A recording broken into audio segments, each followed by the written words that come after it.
Well, good morning. Welcome to this American League 1987 Strat-O-Matic doubleheader. It's a rare occasion we play a doubleheader, but we're going to do that because I took some time off earlier in the week, so I'm trying to play a little catch up, and we're going to be doing that with the doubleheader.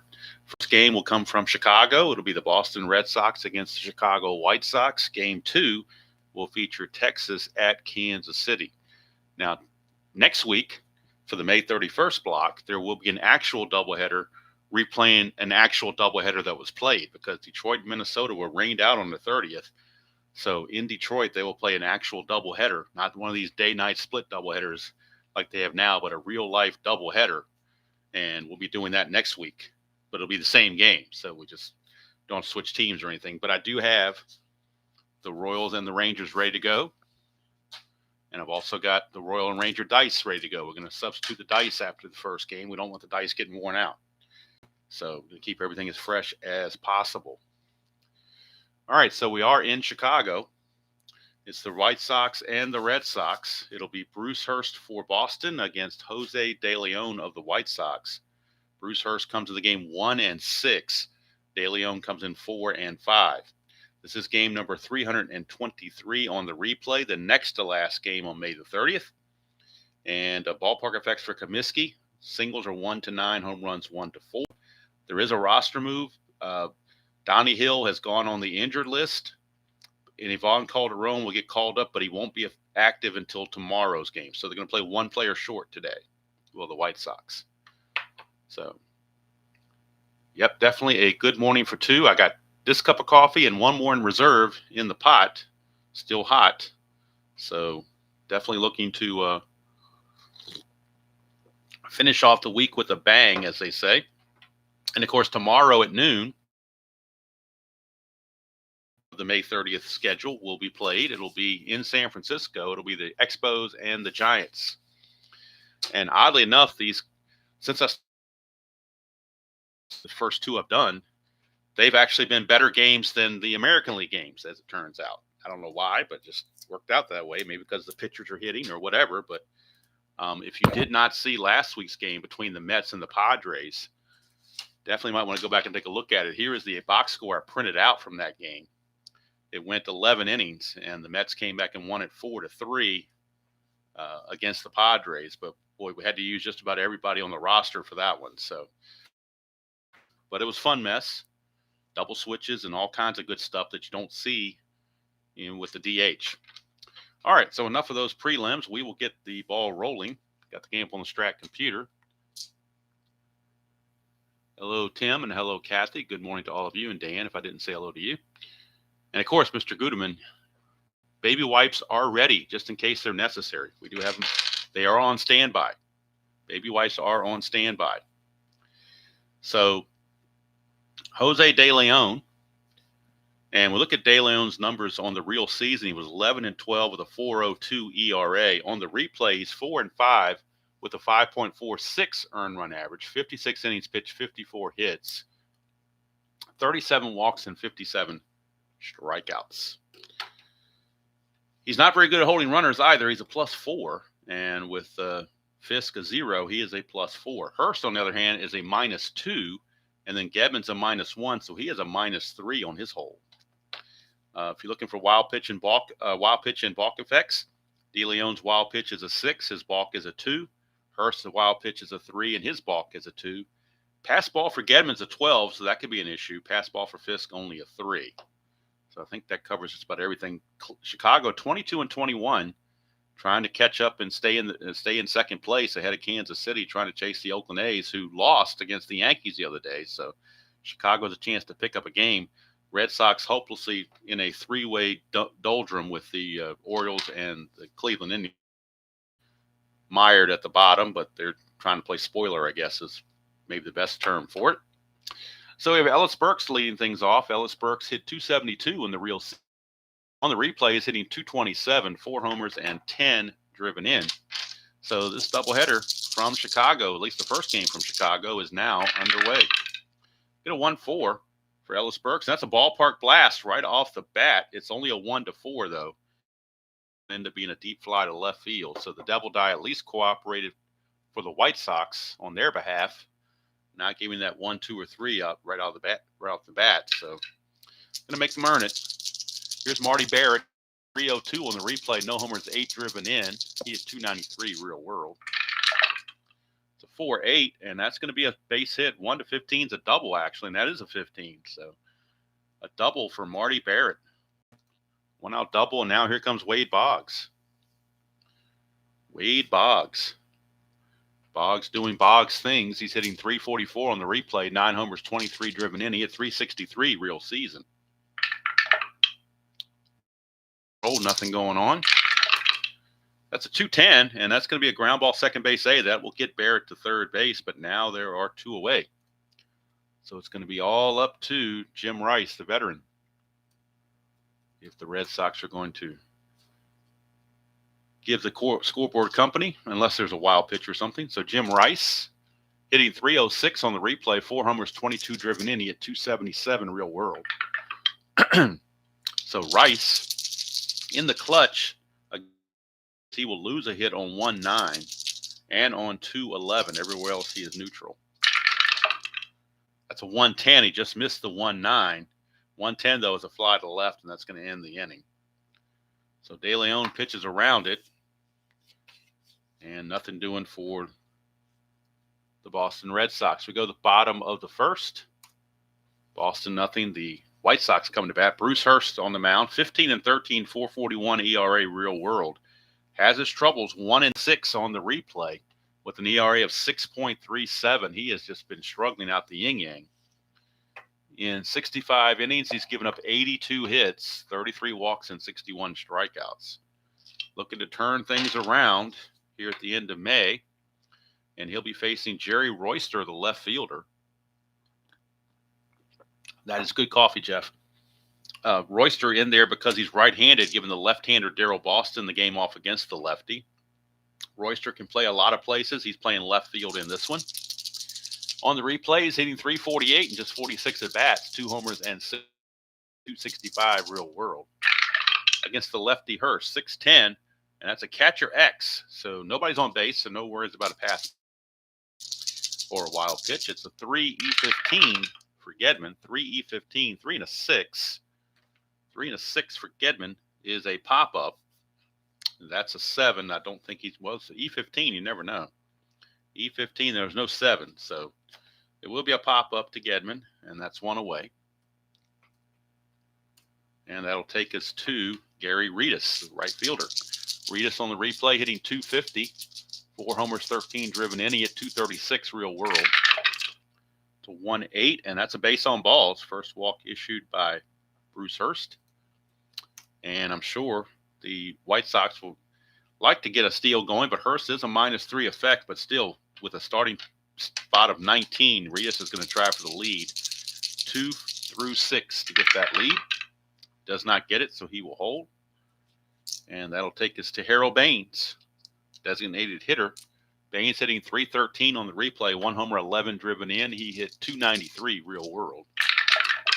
Lefty on lefty, 5-8. That's a strikeout for Hurst. His first strikeout. And now it's going to take it to the veteran, Carlton Fisk. Fisk on the replay, hitting 272, 4 homers, 16 driven in. He hit 256 real world. Nothing on the habit. 5-4, and that's going to be a ballpark single check, 1-9. That's a 2. Base hit for Carlton Fisk to keep the inning going. Reedus will stop at second. First and second, 2 outs. Now we're in a clutch situation for the first baseman, Greg Walker. It will be a lefty-on-lefty matchup for Walker. And in the clutch, he will gain hits on 1-5 and 1-12. So a little bit to his advantage on the clutch. And, boy, look at his column 1 here if he ever finds that. That's something, too. So Greg Walker hitting 235 on the replay, 4 homers, 17 driven in. He hit 256 real world. Hurst trying to get out of the first inning jam. 6-5. He will not. That's a clean double right there. Clean double for Greg Walker. And that's going to score Reedus from second base. I don't know about Fisk. We'll see. Double's assumed to go to center. Burks is a 0 arm. Walker, Fisk, though, only runs at a 10. Now, not being held makes him an 11. 2 outs makes him a 13. So it's a 1 to 13, 65% chance you got to send him on that. Walker, since he is less than a 13 runner, will not take third base on the overthrow. He will stay at second. So it's a 1 to 13, and he's safe. And he's in there. So it's a 2-run double off the bat of Greg Walker. 2-0 Pale Hose. And that'll bring up Tim Hewlett in another clutch situation. Hewlett in the clutch. Gains a hit on 3-2. Everywhere else he's neutral. Hewlett on the replay is hitting 223, 4 homers, 15 driven in. He hit 217 real world. 3-8, and he's going to ground it to Spike Owen at short to end the inning. But the 2-run double off the bat of Greg Walker has given the White Sox the early lead, 2-0. And Boston playing from behind once again. Seems to be a theme of theirs. Top of the second we go. Dewey Evans is going to be your batter. Dewey Evans on the replay is hitting 327, 7 homers, 31 driven in. He hit 305 real world. 5-6, and that's a strikeout for De Leon, his first. He puts the K on Dewey. 1 down for Mike Greenwell. He is filling the role of the DH in this one. Greenwell hitting 345, 8 homers, 20 driven in. He hit 328 real world. 1-7. He's going to ground it to second. And Manrique makes the play. 2 up and 2 down for Billy Buck. Buckner hitting 250 on the replay. 3 homers, 20 driven in. He hit 286 real world. 1-9, and that's going to be a solid single for Buckner. Of course, he is one of the slowest runners in the league, so he is not going to be held. And that brings up the catcher, Rich Gedman. Gedman on the replay, hitting 154 in 52 at-bats. No homers, 5 driven in. He hit 205 real world. Nothing on the Havoc. 4-6, and that's going to be a walk, and that'll put 2 on now. And take us to Spike Owen in the clutch situation. But it's going to take every bit of 2 stars to get Bill Buckner home from second base. If you get a single with no stars, very tough for him to score. All right, here's Spike Owen, shortstop. He's hitting 313 on the replay, a homer and 3 driven in. He hit 259 real world. Owen, 1-7, fly to right. Hauled in by Reedus, and that will end the inning. Red Sox get a couple on, but make nothing happen. We go to the bottom of the second. Still 2-0 White Sox. Almost said 2-0 Sox, but of course, you have to clarify which Sox you're talking about. Time for another cup of coffee, Jeff. Another sip of coffee, Jeff. Got to have it. Get it while it's hot, as they say.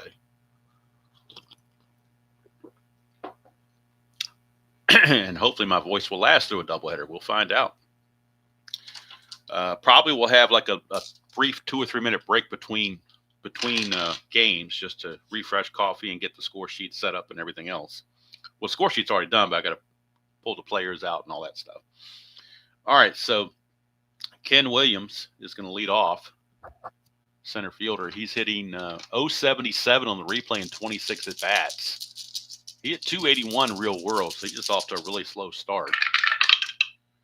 6-6, and that's a single, so that'll get him started.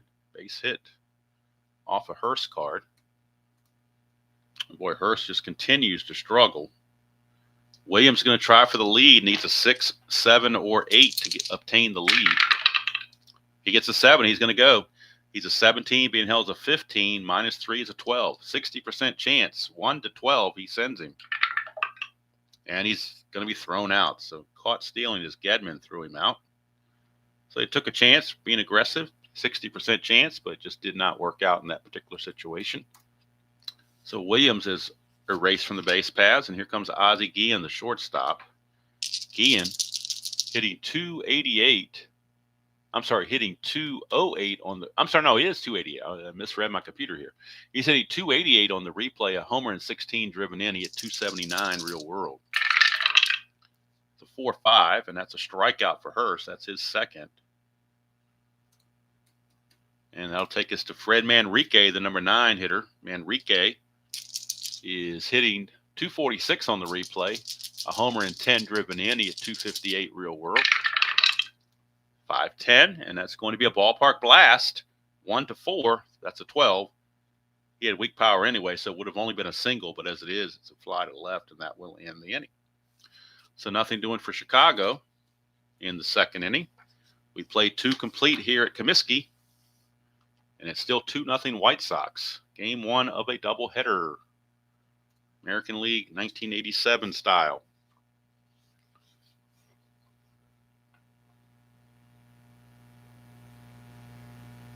All right, let's see what Kathy's got going on. Has she got a trivia going on that I didn't pay attention to? Let's see what she's got here. Trying to keep up with the chat here. One player at every position that has won back-to-back MVPs. We'll start with pitcher. I'll give you the years, 44, 45.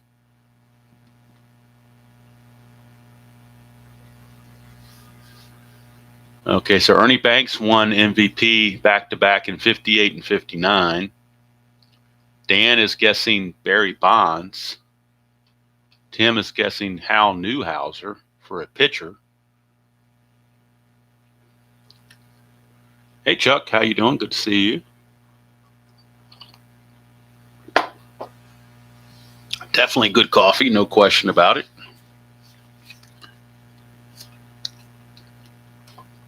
So this looks like an ongoing trivia kind of thing. So we will motor on. Jim Rice to lead off against, sorry, not Jim Rice. Should be Ellis Burks. So what is Jim Rice doing out of turn here? Jim Rice, you're way out of turn here. It's actually Ellis Burks, the leadoff man, who's going to lead off. Burks flew to left his first time up. Tribe got Newhouser. Cool. Jeffrey says Joe Morgan at second base. That definitely sounds reasonable, I would think. All right, here. Oops, we got hop and dice, so we got to re-roll all that because my rule is they have to all be in the tray. 5-7, and that is a ground ball shortstop X, Ozzie Guillen. He's a 2E21. 2E21, that's a 15. 2 and a 15 is no problem. E21 and an 8. There is no 8. There's a 6 and a 15 and a 17, but no 8. So Guillen will make the play. So we got Tribe Fan with Newhouser and Jeffrey with Jeff Guterman with Joe Morgan. They were both correct. As we whittle down more positions, I guess. All right, so Ellis Burks is out of there. That'll bring up Marty Barrett, Marty Grinning Barrett. 2-8 for Barrett. He's going to get a single. He's 2 for 2. Single and a double for Marty Barrett. He's got a 4 there, so he could, with that +4 from De Leon, he's going to try to get the lead. He needs a 4 to get the lead. If he doesn't get the lead, there's no chance to steal. He's going to try to see if he can get that lead. Missed it by 1. He needed a 4 and got a 5. All right, so here's Wade Boggs. Wade Boggs. Wade Boggs is up.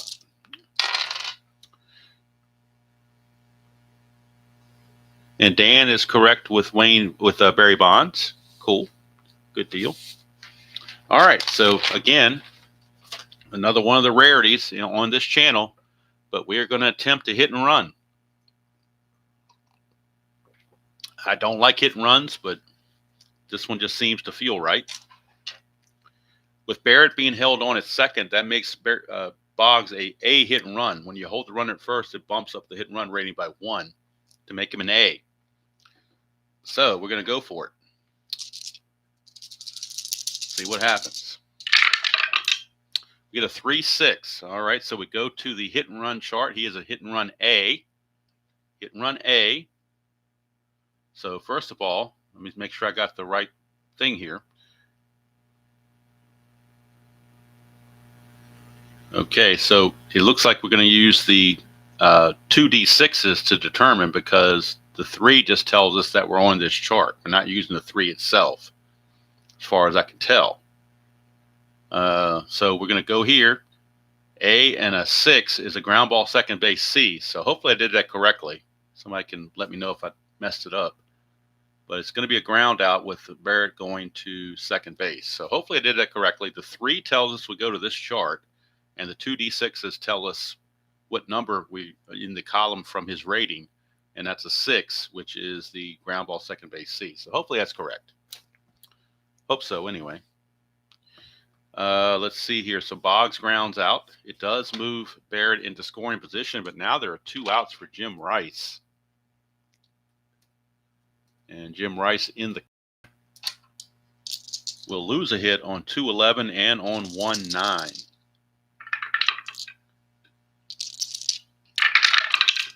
One 4 is a ground ball to third, and that's going to end the inning.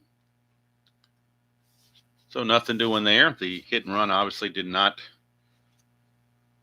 do its intended duties, and the Red Sox come away empty-handed. Goes to the bottom of the third. Back to the top of the order for Jerry Royster. Hello, Jeremiah. Good to see you. Yogi is the catcher. Cool.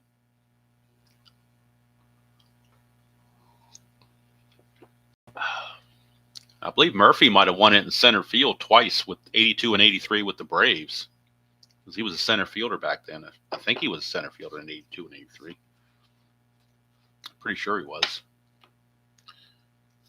But I don't know for sure, obviously.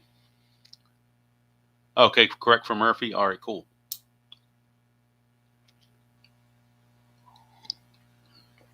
All right, here's Jerry Royster.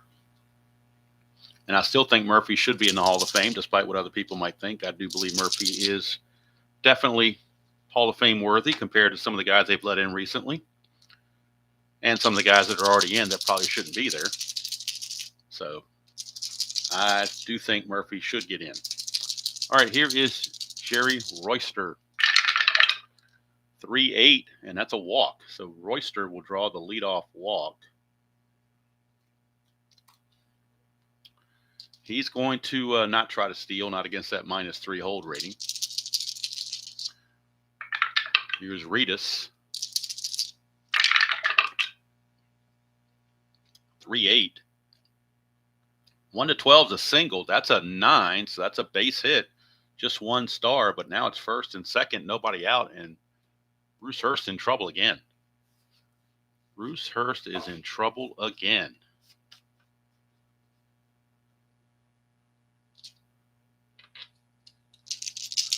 I was thinking Clemente in right field, but maybe was Jeff Demaris win it back-to-back? I don't remember him winning back-to-back. I guess he won it in 60 and 61, but I was thinking Mantle won it in 61, but maybe not. All right.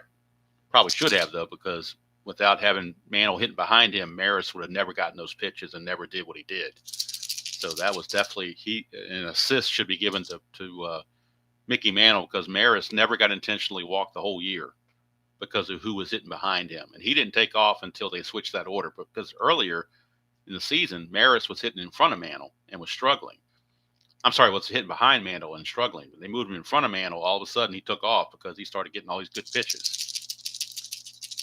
All right, here is Harold Baines.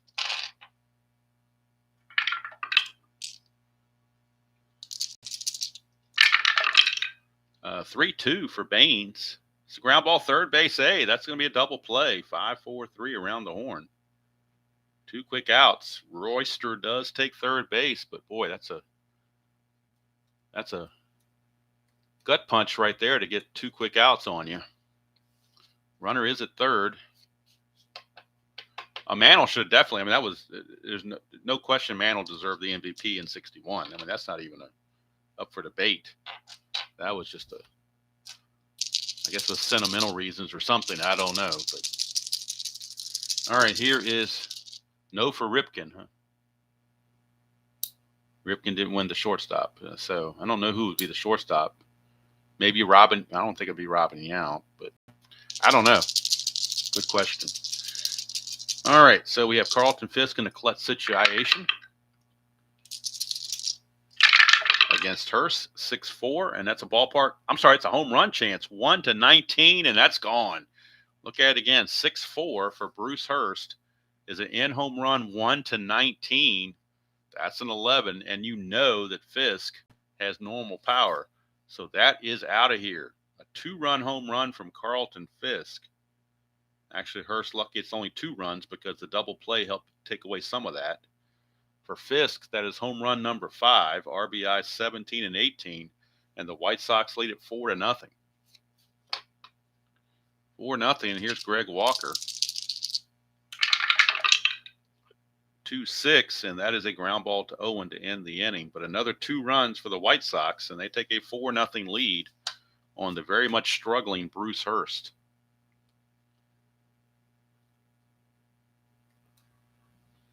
We go to the top of the 4th. De Leon has been issued a 4-0 lead to work with, facing Dewey Evans. 6-6, and that's going to be a strikeout. And for De Leon, that's his second strikeout. He's gotten Evans twice. So Evans having a rough time of it.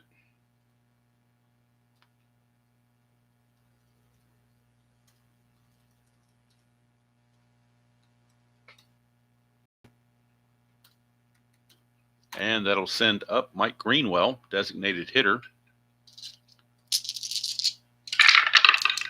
And Dawson's MVP was a joke too. That was just ridiculous. How you're an MVP on a last place team? That's ridiculous. 2-11 is a ground ball to second base, and that's 2 away. Should have gave it to Jack Clark or somebody else that actually was on a good team that produced and helped their team get to the playoffs.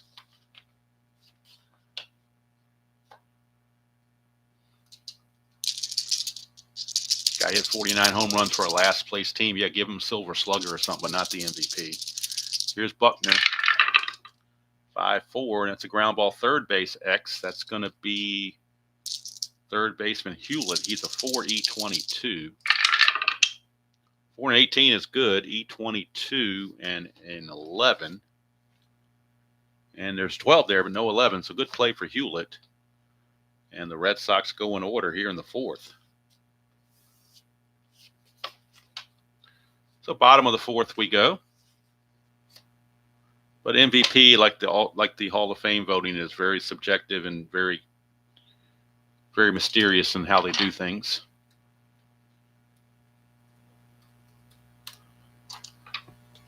I still haven't figured out how Phil Rizzuto got in the Hall of Fame. That boggles my mind. He's in there, but people want to keep Dave Concepcion out, and Phil Rizzuto couldn't hold a Concepcion's jockstrap as far as talent.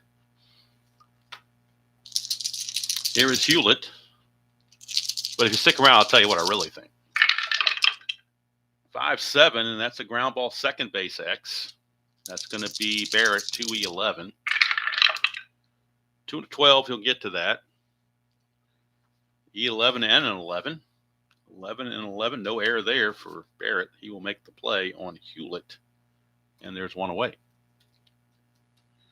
1 down, and that's going to take us to Ken Williams. Singleton was caught stealing his first time up.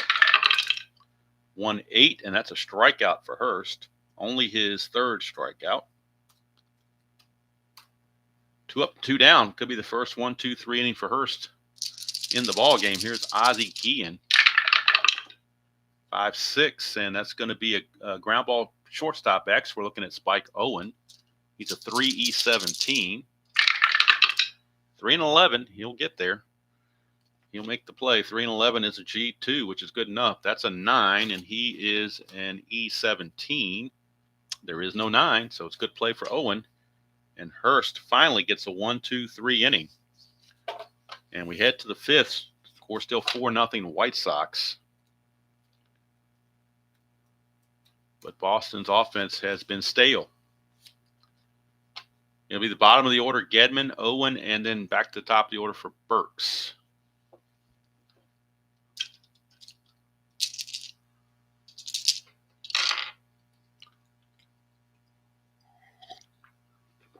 Another sip of coffee. Hello, Dr. D. Gedman, 4-11. Ground ball first base X, where you're looking at Walker. He's a 3E10. 3 and a 9. Still should get to that. He does with a G3. That's a 9, and he's an E10, so there's no 9 there. So it's a good play. He will flip to De Leon covering for the out. 3-1 if you're scoring at home, and you should be. And here's Spike Owen. 5-5 switch hitter is a fly ball to left field. Hauled in by Rice, 2 down. I'm sorry, not by Rice, but by Royster. 2 down, and that brings up Ellis Burks. 1-9, and that's going to be a single for Burks. 2-out single. And he's going to be looking to get the lead. Got to try to spark something. 5 or a 6 gets him the lead.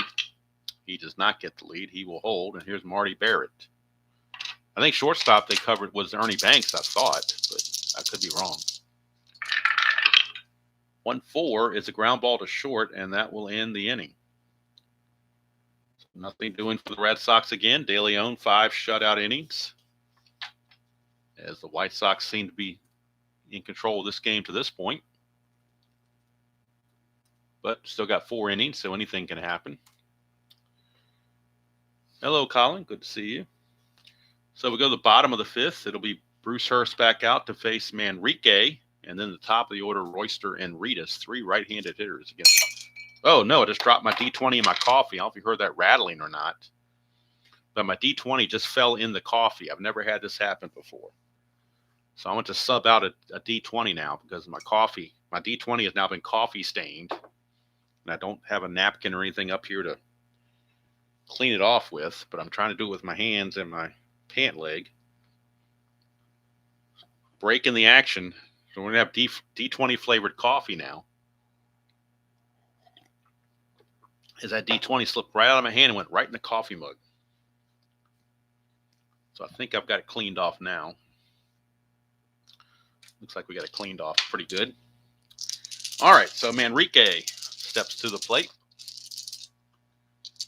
And all right, something didn't happen on my computer. I didn't put something in correctly because it's got Ozzie Guillen batting and he shouldn't be batting. So let me take a look here and see what I did. I entered something incorrectly apparently last time. Let's see here. What did I do last time? Fly out. Enrique flew out. Okay, got that part right. Then Royster walked a single, a double play. Oh, I didn't do the home run from Fisk. Boy, that was should have been checking the scoreboard on the Strat computer. It's telling me it's only 2-0 because I skipped putting in the home run for Fisk. That's what I did. So I got to go back and, like I said, thank goodness for the undo button. I would be lost in this thing without the undo button. That would just be awful if I didn't have that. But when you're trying to multitask and play the game and broadcast and score the game on the computer all at the same time, it can happen, especially on a big play like a home run. So we're going to backtrack here so that I can get everything where it needs to be. So we've got to go back to the bottom of the 3rd inning. Let's go it'll take a minute to get this done. But I do want it to be accurate. And I want to be able to give accurate, up-to-date standings and stats and everything else as the players come up. So I need to fix this really quickly. Like I said, at least it's not a situation where I got to rescore the whole game. So, all right, we're at Fisk home run right now. So, okay, now I can put the home run in for Fisk.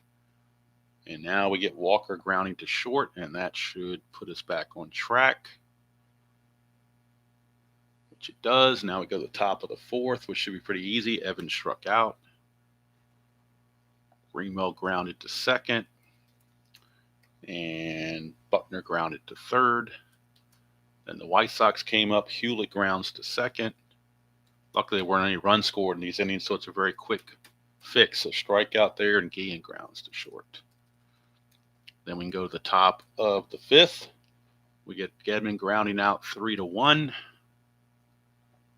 We get Spike Owen flying out to left. A single from Burks. Whoops, hit the wrong button. It's strikeout. Hit one too many there. Single for Burks. And then a ground out by Barrett, and now we're up to speed. Now we're near where we need to be.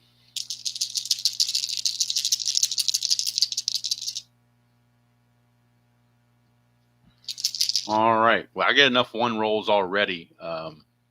I don't need any more one rolls, that's for sure. All right, so Manrique is up as he should be, and we're all squared away. 4-4, and that's a ground ball to Boggs at third base. He is a 2 E16. 2-12, he'll get to that. E16, but that's a 16. E16 and a 16. And there's a two-base error on Wade Boggs. There it is, right there. E16 and a 16 is a two-base error on Wade Boggs, and that is the 16. So Wade Boggs, a two-base error on Wade Boggs. Enrique is now at second base, and top of the order for Jerry Royster.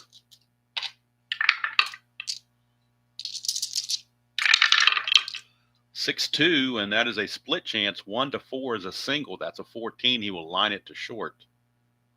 And Spike Owen will grab it. One away. One down for Gary Reedus.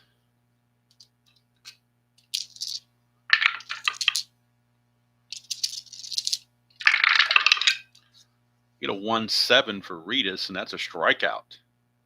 Strikeout number 4 for Hurst. But again, the story of his season, he's not getting any run support. He's not pitching that well, but he's also, when your team scores nothing, kind of, gets you a little bit depressed, I imagine. Speaking of depressed, here's Harold Baines. Here's the day he's had. He struck out in the first, hit into a double play in the third. So he's obviously not done so well for himself. It is in the clutch, though. He does gain hits on 111, 112, and 3-9 in the clutch, and also on 3-3 and 3-5. So according to Strat, he's a tremendous clutch hitter. 1-3 is a ballpark single check. It's 1-9. That's a 12. So he will line it to second base, and Barrett will haul it in. So the two-base error by Boggs is pitched around by Hurst, and we completed 5 innings of play here in Chicago with the score still 4-0 White Sox. De Leon back out. Will be facing Boggs, Rice, and Evans. Game 1 of a doubleheader. Second game, Texas and Kansas City to follow. 4-5, and that is a ground ball to second. Easy play for Manrique. That's why I started a little bit earlier, around 8:30ish. I was going to start at 8, but I figured that might be too early, so I split the difference inside at 8:30. Here's Rice. 3-10 for Rice, and that's a hit by pitch. He gets plunked. Jim Rice hit by the pitch. He's on first base with one out for Dwight Evans.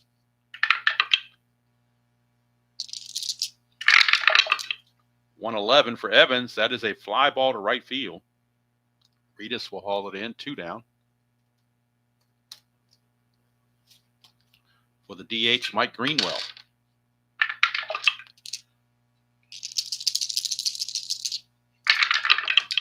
.67, and that's a walk. That'll keep the inning going. And for De Leon, that is his second walk. He's also, of course, hit a batter, so he's losing a little bit of control here in this inning with a hit by pitch and a walk. Turns this into a clutch situation for Bill Buckner. In the clutch, he does gain a hit on 3-5 and also on 112. So he's got a couple spots there where he gets the extra boost. See if Billy Buck can do it. Hello, Mike. Good to see you. Billy Buck, 5-4, is going to be a ground ball third base X. We're looking at Tim Hewlett, 4E22 for Hewlett. 4-19, he'll get to that. That's a 4, and he's an E22. 4 and an E22. There is no 4, so good play for Hewlett, and that will take care of the Red Sox once again. They leave more guys on base. And Jose De Leon, 6 shutout innings at the Red Sox. It's still 4-0 as we go to the bottom of the 6th. Bruce Hurst back out again, not getting the run support. Hard to win when you don't score runs. No matter how well you pitch, if you don't score runs, you're not going to win. All right, here is Carlton Fisk. Hit the home run his last time up. 4-9, and this time he will fly to right field for Dewey Evans, 1 away. And that'll bring up Greg Walker, 1 for 2. 5-8, and that's a strikeout for Hurst. That'll be his 5th strikeout. There's a dot there, but he's fatigued his next inning. So he's not bound by that right now. Here's Tim Hewlett. He is 0 for 2, a couple of ground outs. And that's 2-7, and he gets a solid single. 2-out single for Hewlett. Hewlett, definitely not a fast runner. He will not be held and will not think about trying to steal. Here's Ken Williams, who did get caught stealing in the 2nd inning. He's 1 for 2. 6-8 against Hurst, and that's a walk. So that, all of a sudden now, a 2-out uprising here from the White Sox. For Hurst, that will be his 3rd walk to go with the 5 strikeouts.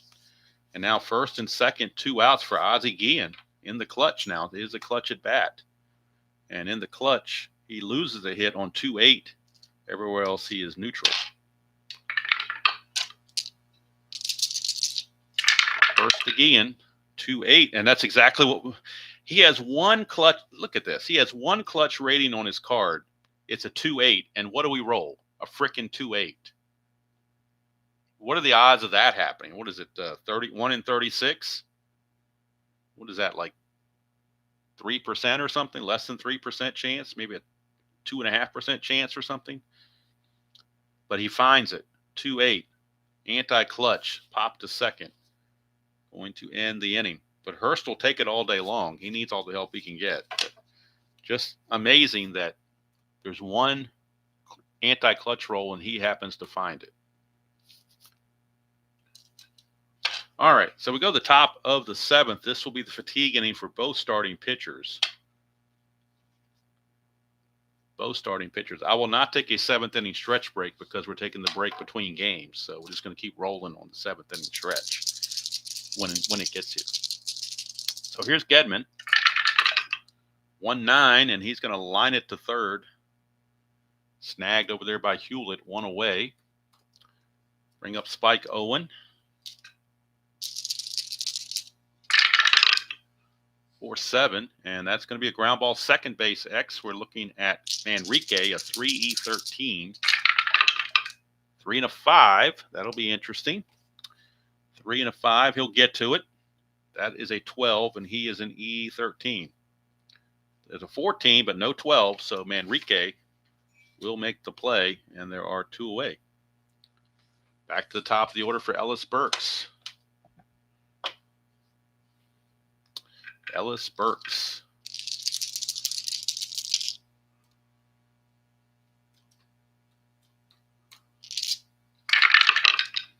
.510, and that's a fly to left field, hauled in out there by Royster. And so Jose De Leon, a 1-2-3 7th inning, he will keep full endurance into the 8th. No problem whatsoever. 7th inning stretch time, but like I said, we're going to keep, since it's a doubleheader, we're going to keep going. Hurst, this is his fatigue inning as well. He'll be facing Manrique and then Royster and Reedus. No action in the bullpen for Boston just yet. 6-2 is a split chance, 1-4. That's an 11. It's a line out to short. And, of course, you hear the sirens. I do live right down the street from a fire station. Could be an ambulance, could be a fire truck, could be anything. Could be a police car for all I know. I have no idea, but it sounds more like a fire truck to me. It's got that fire truck sound to it. You're bound. I'm assuming you guys can hear that through my little microphone because I can definitely hear it blasting in my ear. Somebody's going to a fire. Where's the fire? I don't know, but somebody's going there. Here's Royster. 1-7, and that's a strikeout for Hurst. Strikeout number 6 for Bruce Hurst. So 2 away, and Bruce Hurst might keep full endurance into the 8th himself. Now it's here, Dan. It's definitely out the window here. That's what, when you live close to one of those stations, it's not hard to, and those things are loud. So I guess, obviously there's a reason why they're loud, so people get out of the way. 3-4, and that's going to be a pop up to third. So Bruce Hurst will keep full endurance into the 8th inning. He might get a double complete game here. Heaven forbid that. Not just one complete game, might get a double complete game. The bullpens might be able to take the day off. All right, so we start the 8th. Still a 4-0 game. It'll be Barrett, Boggs, and Rice. This is the heart of the order for the Red Sox. This is their inning to make some hay. They're going to do it. Barrett is 2 for 3. Single and a double. 6-9. And looks like 6-9 is going to be a 1 for a single. Anything else he lines to short? He will line it to short. 1 away. I notice the cards are starting to go off the screen a little bit. So if we roll a column 6 or a column 3 on a batter, I will slide the cards over so you can see them.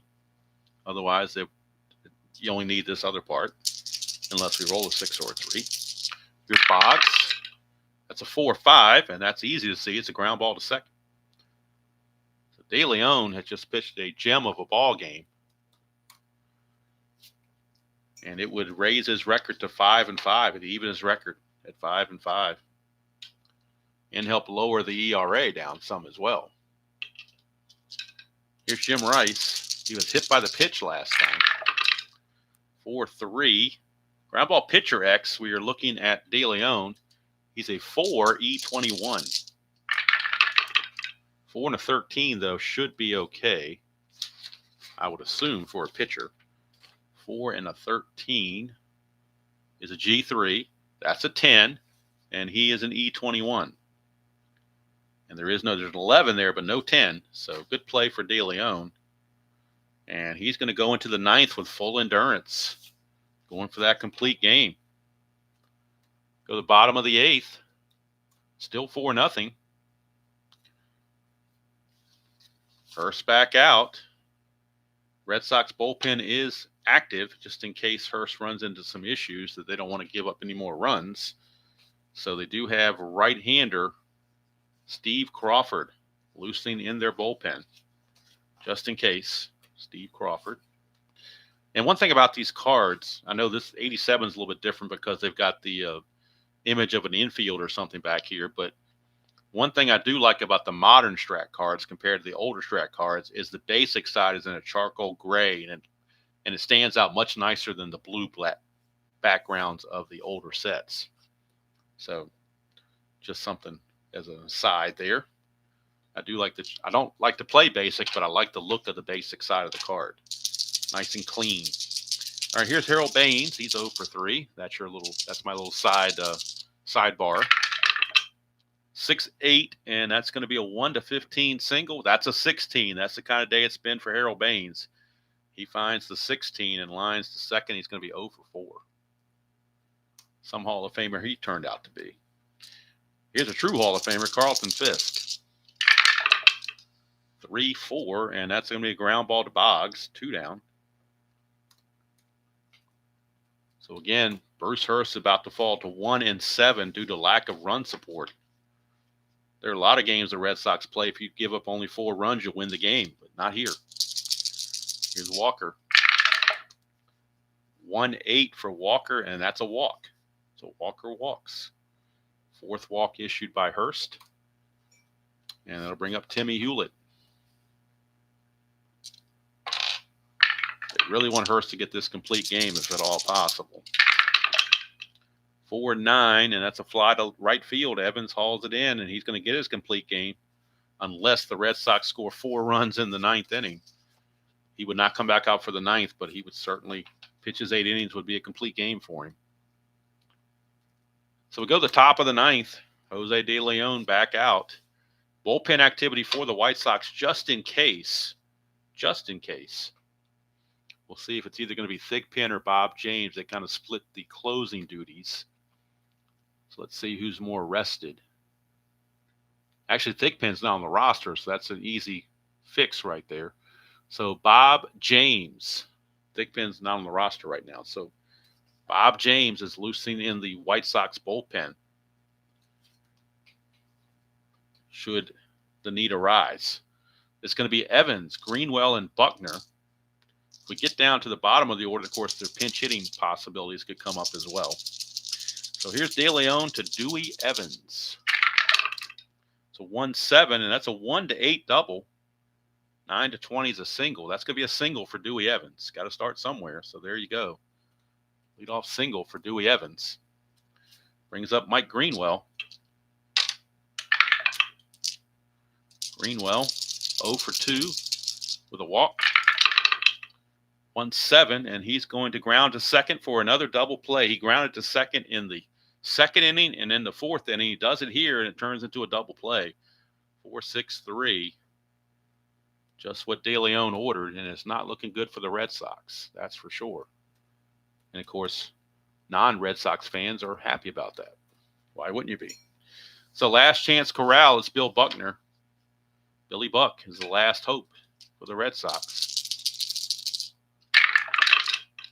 6-3, and that's a ground ball first base C. Walker flips over to De Leon covering, and that's your ball game. A complete game shutout from Jose De Leon as we get a double complete game. Double complete game. That does not happen very often. Not even in 87 does it happen very often. But it happened here. And now we'll go to the box score and get the final results. Player of the game, without question, is Jose De Leon with his complete game shutout. Lowers his ERA to 4.71. It was much higher than that, obviously, coming into this game. Pitches a 5-hitter. Walks 2, strikes out 2. For Chicago, 4 runs on 6 hits and no errors. For Boston, no runs, 5 hits, and 1 error. Bruce Hurst didn't pitch bad. 8 innings pitched, 6 hits, 4 runs, 4 walks, and 6 strikeouts. So there you have it. Game 323 is in the books. And it is the White Sox besting the Red Sox 4-0. Complete game shutout by Jose De Leon. And now we will begin the transition to game 2. As, like Bob Seger said, we will turn the page. It is Texas and Kansas City from Royal Stadium. Game number 324. It'll be Brett Saberhagen against Jose Guzman. And we have our teams ready to go, and we've got our dice to substitute. So we're going to take these out. Substitute, bring in fresh D20s. And fresh D6s. Freshness all the way around. And I need to put the White Sox and Red Sox back in their individual envelopes so they don't get all messed up. Then I'm going to take about a 2 or 3 minute break and go down and hit my coffee. And we'll be ready for game 2. Unfortunately, I don't have any entertainment for you guys on in between games. Can't play music because that gets copyrighted strike. So I can't do that. So I'm not really sure what to do. Hate leaving you in silence, but there's really nothing else we can do about it as far as I know. I don't think there's any alternative. But as you can see, my coffee is very low and it's very cold. So, and it's got the D20 aroma to it. So I need to fix that. So we've finished this up. And we'll move on to game number 324. Game 2 of the day, and we are definitely looking in Kansas City to finish this day off. Games I played offline, Milwaukee beat Cleveland and Baltimore beat Seattle, but those were offline games. So all right, so we are just about set. I think I've got everything in place that I need to have. I just got to go do the coffee thing. Kansas City 23-21, Texas 19-25. Guzman is 1-3 on the replay, and Saberhagen is 4-5.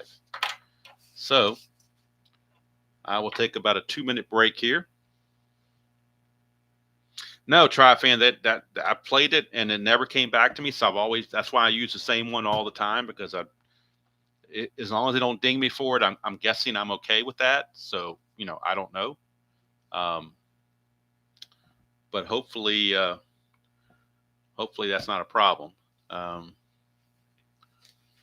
YouTube is they may be better at it now, but back in the day, man, I thought there was a sampling rule that you could use like 5 or 10 seconds of a song legally or whatever, but it's really, really gotten to the point where you got to really be careful, because they can ding you really bad for doing something that seemingly is pretty innocent.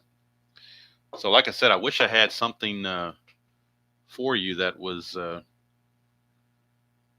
something to can't even think of the right word for it now. Something that would be interesting, but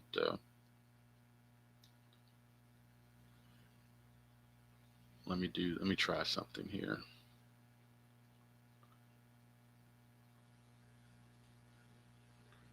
See if I can get this to work.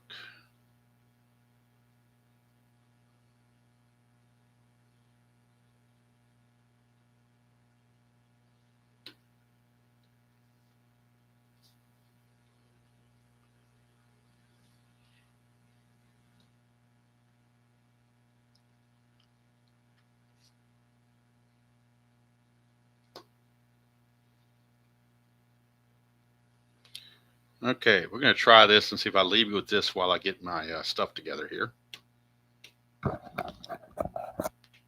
This is the first part of my interview, or the interview I had with Replay Gamer.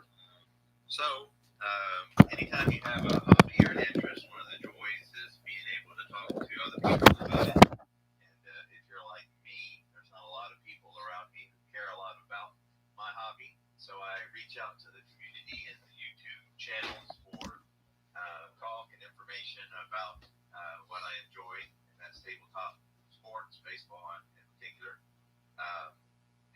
I've watched just about all of the videos available, so I thought I would make a new one. And joining me to talk about all things Strat-O-Matic baseball is Baseball Demos. So appreciate you stopping by and talking some Strat with me. Sure, glad to do it. All right. So before we get into talking about Strat in particular, I had a couple questions for you. And number one is for my own interest, is what got you into YouTube? Well, actually, I was watching. It's probably the same story that other people have, where they see other people doing it, and it looks like fun.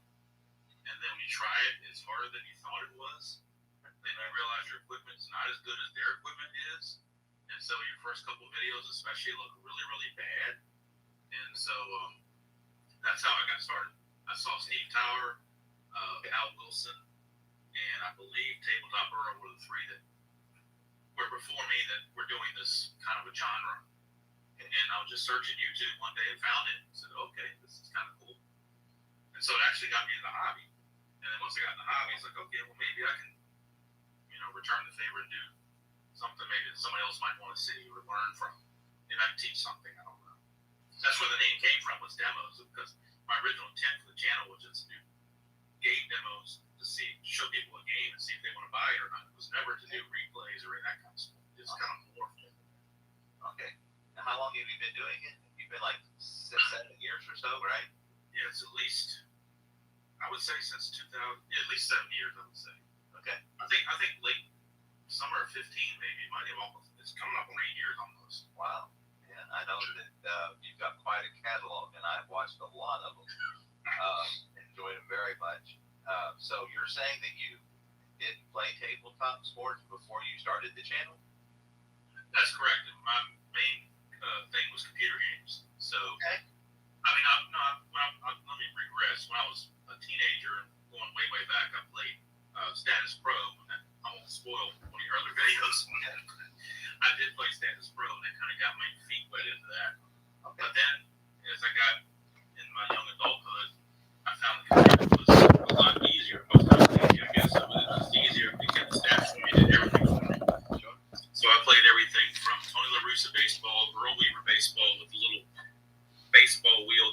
coating on it or whatever. And then in '94, I got my first Strat PC game.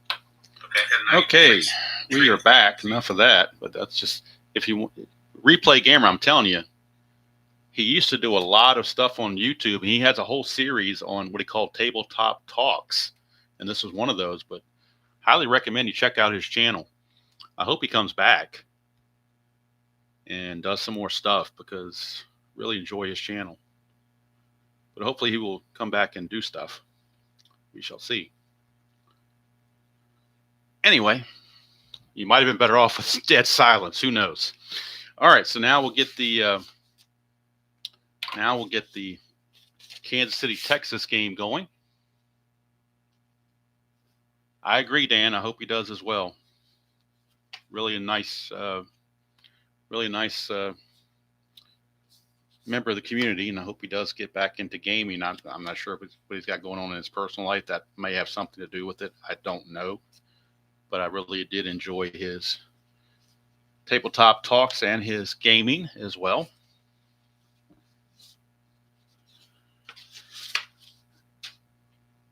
Dan, I could pick any video I have and it could be a blooper reel. No question about it. Let's see here. All right, so we got Brett Saberhagen for Kansas City against Jose Guzman of Texas. That'll be the pitching matchup in this one from Kansas City.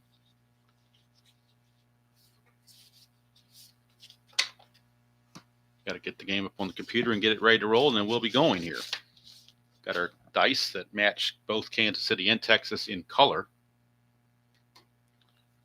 Hello, are you ready? I missed seeing you come in. All right, let's go to the action here. I've got the game up on the computer, ready to go. We'll step Guzman aside, bring up Saberhagen. Saberhagen was 18-10, 3.36 ERA in the real season. And he is 4-5, ERA of 2.91. So his record is worse, but his ERA is better.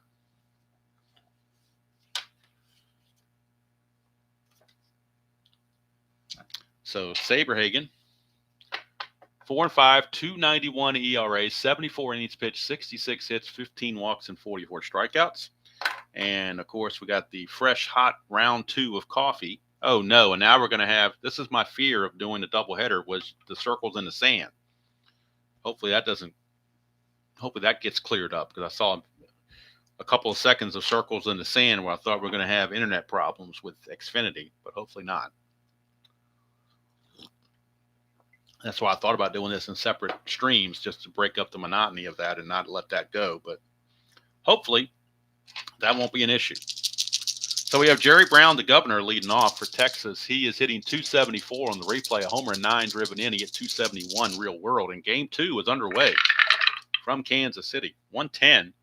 It's a 1-14 single. That's a 9. So Jerry Brown, leadoff single to get things going for the Rangers.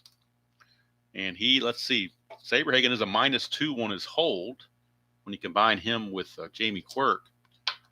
So that would make that a 1-11 if he got the lead. So they're going to hold Jerry Brown there. He's not going to go anywhere.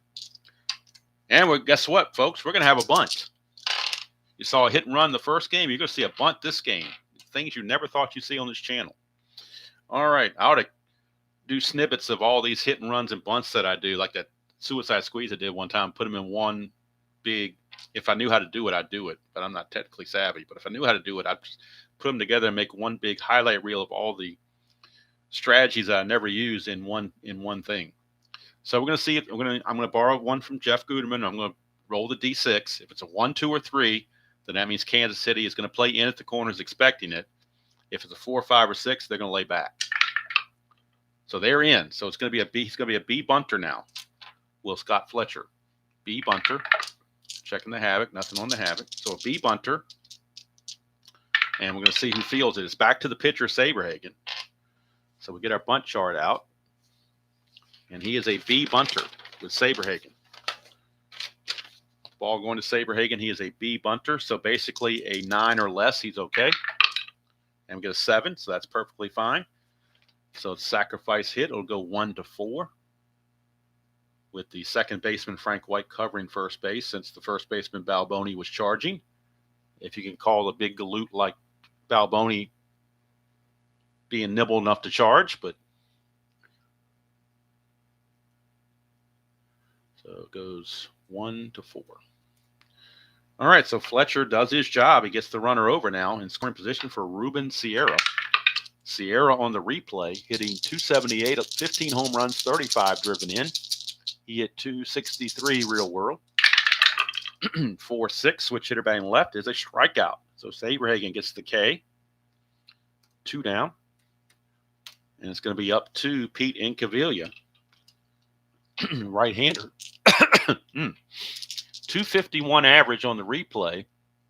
7 home runs, 24 driven in, 271 real world. In the clutch for Incaviglia, he loses a hit on 1-5 and on 3-12. That's a 3-9. He will strike out. So Saberhagen comes back with 2 strikeouts after the sac bunt. And I guess you can say that strategy didn't work out too well. The sacrifice bunt strategy, that is. But you don't know the next 2 guys are going to strike out either. So looks good when it works and looks bad when it doesn't work, I guess is the story of that. So Jose Guzman, your starter, he was 14-14 with a 4.67 ERA real world. Right now he's 1-3 with an ERA of 8.39. He's been struggling. 49 innings pitched, 65 hits, 23 walks, and 35 strikeouts. And second time around, Jeff, that's still good coffee. 3-8, and that's a solid single for Willie Wilson. Leadoff single. And let's see, with Guzman at +5, that's ripe for stolen bases. 3 through 6 for Wilson. Doesn't get it, but I'm telling you, he's going to try to steal with the secondary lead. To 15, being held as a 4 is -4, makes it an 11, but the +5 makes it a 16 again.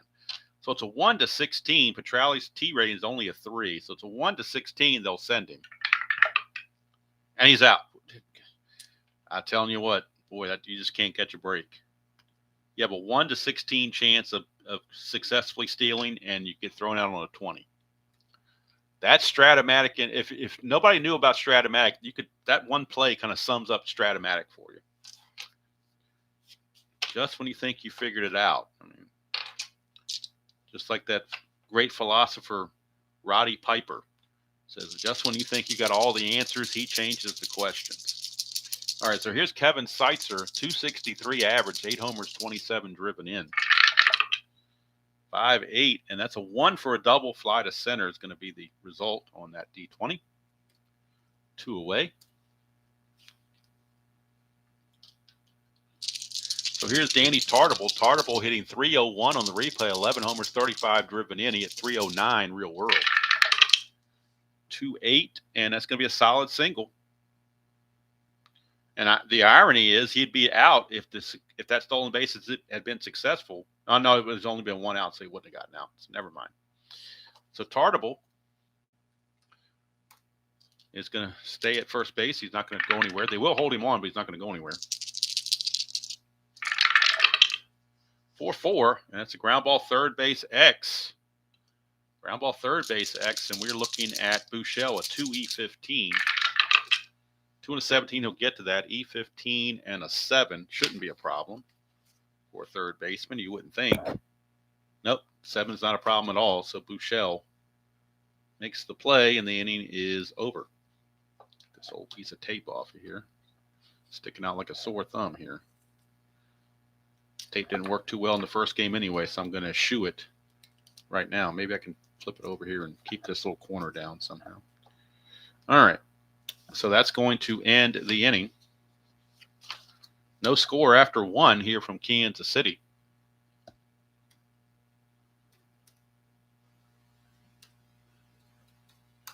They live one of the great cult classics with the iconic line that Piper came up himself as an ad lib, from what I understand. It was not in the script originally about the bubblegum. That was just one he came up with. But I guess with all his promos in wrestling, it got his juices, thinking creative juices, and he came up with that line, which basically is iconic.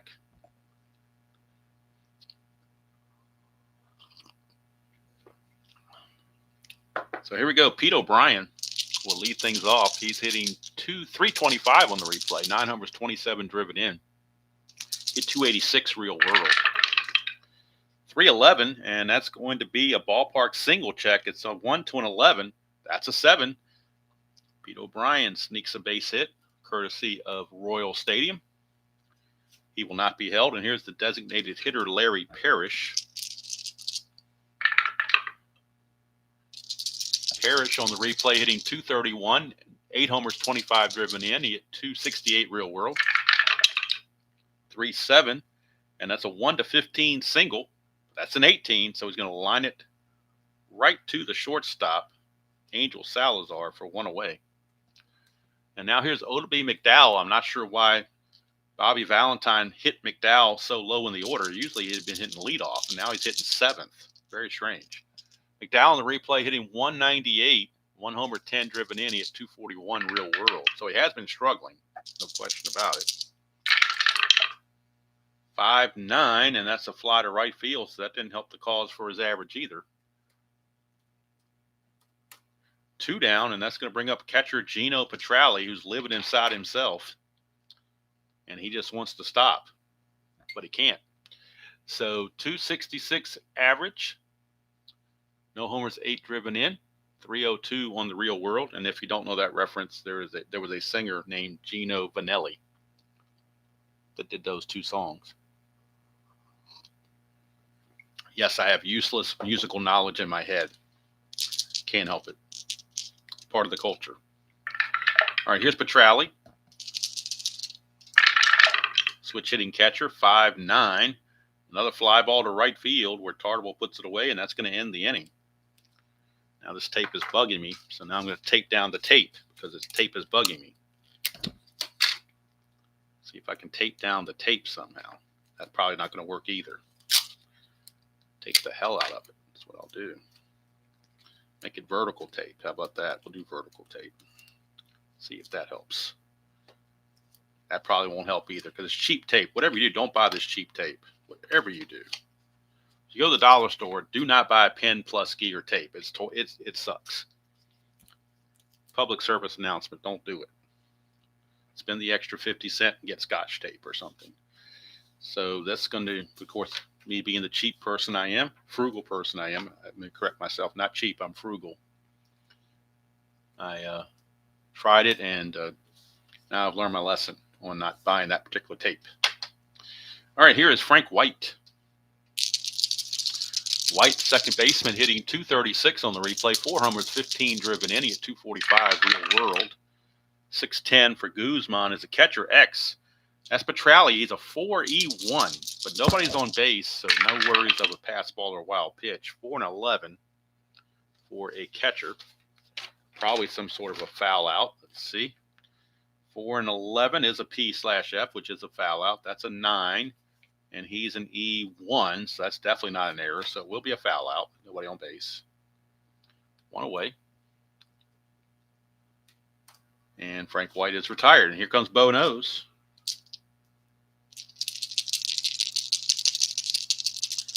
So Bo Nose, he's hitting 231 on the replay. 6 homers, 16 driven in. He at 235 real world.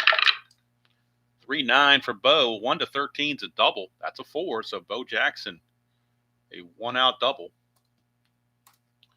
1-out double for Bo. That'll bring up Steve Bye-Bye Balboni, first baseman. Longtime Columbus Clipper in the Yankee organization, but the Yankees never really. He got up with the Yankees, I believe, in 82 and 83, a little bit maybe in 83, just never panned out. And Kansas City took a flyer on him and used him a couple of years. But in the minor leagues, he would constantly hit about 40 home runs. He tore up the minor leagues, but couldn't translate it necessarily to the big leagues. Balboni on the replay hitting a $154, 8 homers, 16 driven in. He at 207 real world. That's a 5-5, and that's going to be a 1 for a triple. Anything else is a double, so back-to-back doubles. And Balboni, RBI double, brings in the first run of the game as Bo Jackson races around the base paths to score. 1-0 Kansas City. That'll bring up Angel Salazar. Salazar on a replay hitting 246, 2 homers, 10 driven in. He hit 205 real world. Whoa, we got hopping dice. We're going to re-roll that because all 4 dice did not stay in the bin here. 6-5, and that's going to be a strikeout for Guzman, his first of the game. 2 down. Now it turns this into a clutch situation for Jamie Quirk. Quirk in the clutch will gain several hits. 1-9, 2-6, and 2-8 are all going to turn into hits for Jamie Quirk. Quirk hitting 261 on the replay. No homers, 9 driven in. He hit 236 real world. 4-9, and that's going to be a walk. That's going to put runners at first and second with 2 outs. Flip the order over to Willie Wilson. Wilson singled but was caught stealing his first chance.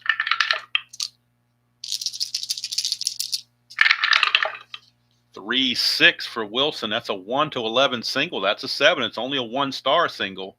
So the slow-moving Balboni will stop at third base. Now the bases are loaded. For Kevin Seitzer, third baseman. Seitzer flew to center his first chance. In the clutch for Seitzer, he loses a hit on 1-3. Everywhere else he is neutral. 6-9, and that's a strikeout for Guzman. He needed it. Second strikeout of the inning, and it ends the inning. And Kansas City only comes away with 1 run after all the base activity. Could have been a lot worse. Guzman limits the damage, keeps it 1-0. We go to the third inning, and Saberhagen back out. And time for more coffee before it cools down too much. Might do a 7th-inning stretch in this game, I'm not sure, to heat the coffee at the end, but we'll see. See how long the game takes, how many runs are scored, and so forth. Here's Buechele. He's batting 9th in this game. He's hitting 242 on the replay, 5 homers, 23 driven in, and he hit 237 real world. 6-6 for Saberhagen. 1-3 is a double. Anything else is a single, so a leadoff single for Buechele. Trying to get something going for Texas. He will not be held. And here's Jerry Brown. That's a 1. Saberhagen's wild pitch rating is a 5. No wild pitch. And somebody asked me earlier where did I get these numbers from because they aren't on the cards. The Strat-O-Matic computer provides that information. Their digital card has that information on it. So here's Jerry Brown. 1-5, and that's a ground ball first base B, so they get the fielder's choice, 3-6. The return throw not in time. Brown too quick for that. 1 away. Jerry Brown, again, is going to hold and not going to try to steal. Not with the -2 for Saberhagen there. So here's Fletcher. He's hit a sacrifice bunt his first time up. Don't believe I gave his average last time either when he was bunting. He's hitting 306 on the replay, a homer and 30 driven in. Hit 287 real world. 6-10, and that is a ground ball third base X. That's going to be Seitzer 4E26. A little rough there at third base. 4-17, though. He catches a break. This could be 2. This could be a double play. 4-17. It's a G1. That's a 10. Looks pretty good. E26 and a 10. Don't usually see 10s very often. But we do right here. E26 has a 10 sitting right smack dab in the middle. Boy, you don't usually see many 10s, but when you get down to this high of a rating in the error category, you get the 10.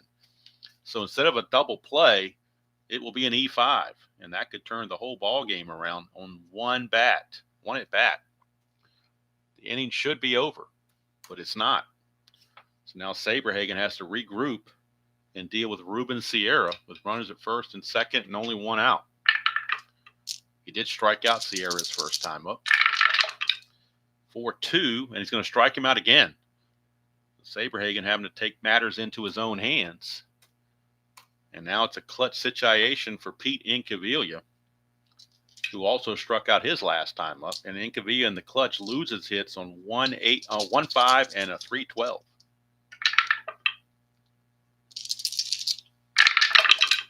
That's a 4-7, and that's a ground ball second base X. It's up to Frank White. He's much more reliable, 2E11. But a devil die comes up as a 1. Go figure. Devil die comes up as a 1. It's a single 1 star. So it won't score the run. It'll just load the bases, assuming there's no error. Bases will now be loaded. That's a 13, and white is an 11. There's no 13 there, but the bases are now loaded thanks to the devil die. So the bases are loaded for Pete O'Brien. Another clutch situation. Saberhagen should have been out of this inning a long time ago, but he's running into some troubles. O'Brien in the clutch loses a hit on 1-2, and that's it. Everywhere else he's neutral. Saberhagen's feeling like he's got to get 5 outs this inning. 6-8, and he does it with a strikeout. He had to take matters in his own hands again, and he strikes out O'Brien to end the inning and leave the bases loaded.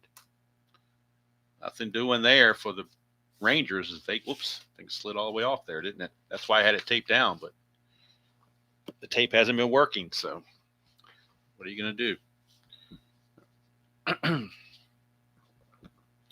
All right, we have a trivia question in the top of the 4th from Kathy, so be ready for that. Guzman back out for the bottom of the 3rd will face Tartable, Bosley, and White. Tartable singled his first time up. 4-6, and this time he'll draw the base on balls from Guzman. That's his 2nd walk of the ball game. Leadoff walks usually get you into trouble. We'll see if that stands firm here. Here's Thad Bosley, the designated hitter. 3-9 for Bosley. He's going to ground it to 3rd. It's a B, so it's a fielder's choice, 5-4. 1 away as they get the lead dog. And that'll bring up Frank White.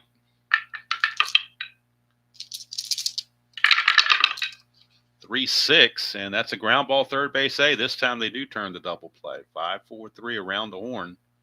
Ends the inning. Guzman gets out of the mini jam. And we go to the top of the 4th. Kathy has a barbecue trivia question for us. What is the main difference? Let's see here. Let me pull this up here so I can see it right. What is the main difference in KC barbecue and Texas style? I know nothing about barbecue other than I enjoy a barbecue sandwich, but other than that, I don't know anything about barbecue. So I'm not qualified to answer that. But I'm sure somebody is an aficionado out there that can answer that. I am knowledgeable on my coffee, so we'll go with that. All right. Tribe Fan says something about using vinegar. Kansas City barbecue uses vinegar. Dr. D says dry rub versus a sauce. Jeremiah says something about foil. This could be interesting. KC has sauce on the meat, Texas doesn't, is what Jeff is saying. There's a lot of guesses out there. Remember, not supposed to do any Googling, not in good faith. Supposed to keep it Google free, if at all possible. I know the temptation is there to Google, but we like to try to avoid the Googling when at all possible. And we'll see what we get here. Jeff's got it. Okay. Sauce on the meat and Texas doesn't. Okay. There you go. I did not know that. So we learned something about the, I don't know why you wouldn't. I would think you'd want sauce on the meat, but I'm not, like I said, I'm not a aficionado. Thank you for that question, Kathy.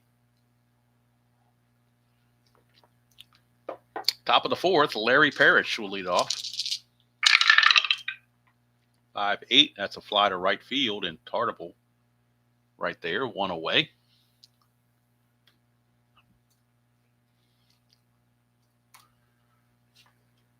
It'll be McDowell, center fielder, steps up. 4-9, and that's a fly to left. This time, Bo Nose hauls it in. Gives Bo Jackson something to do between the bats to finally make a catch.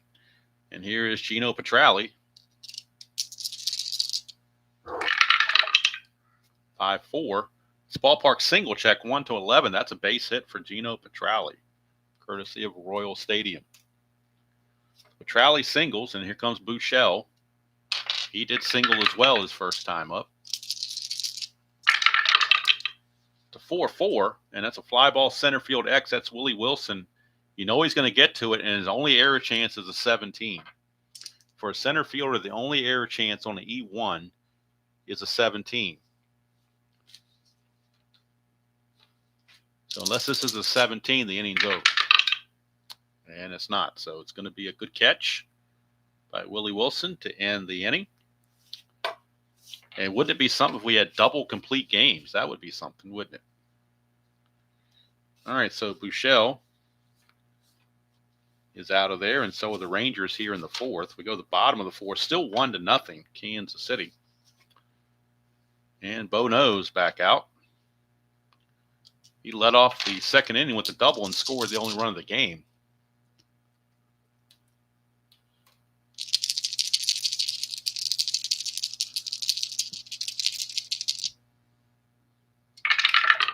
Bo Nose, 6'7". Ground ball shortstop X. We're looking at Fletcher. He's a 3E26. 3-3. Devil Die shows up again. He might get away with it. We'll see. 3-3. No, he does not. That's a single. That's an 11, and he is an E26. E26. There's a 12 there, but no 11. But it will get through for a base hit. So Bo Jackson, a leadoff single. Could he be looking to run? You better believe it. Needs a 6 or a 7 to get the lead. Does not get it, but he still might go. It's a 12. Being held would be an 8. Plus 5 would be a 13. That's still a 65% chance. So Bo's going to take it. 1 to 13. Again, we're figuring out the second number. Start with that. Instead of being held as a -2, the second number is a -4. So that drops him to an 8. But then the plus 5 from Guzman makes it a 13. So at 1 to 13, he will steal it. And Bo does. And as we say, Tim, you won't see that happening, that kind of strategy on that other channel. So Bo Jackson singles and steals second base, and here is Balboni. 6-4, and that's a ballpark blast for Balboni. It's only a 1-3, though, so it's just a deep fly to left. And Royal Stadium costs Balboni a home run. One away for Angel Salazar.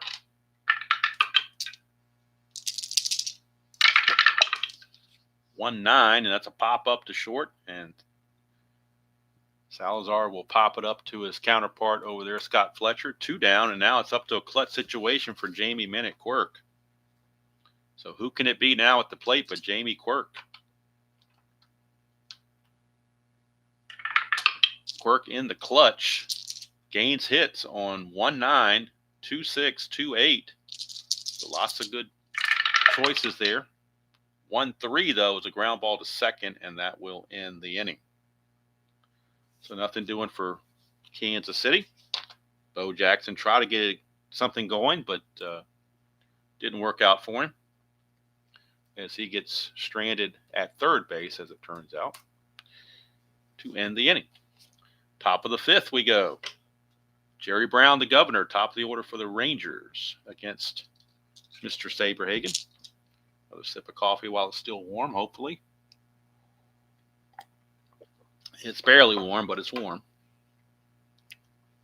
So here's Brown, 6'7", and that's a ground ball second base X, and that's going to be Frank White, 2E11.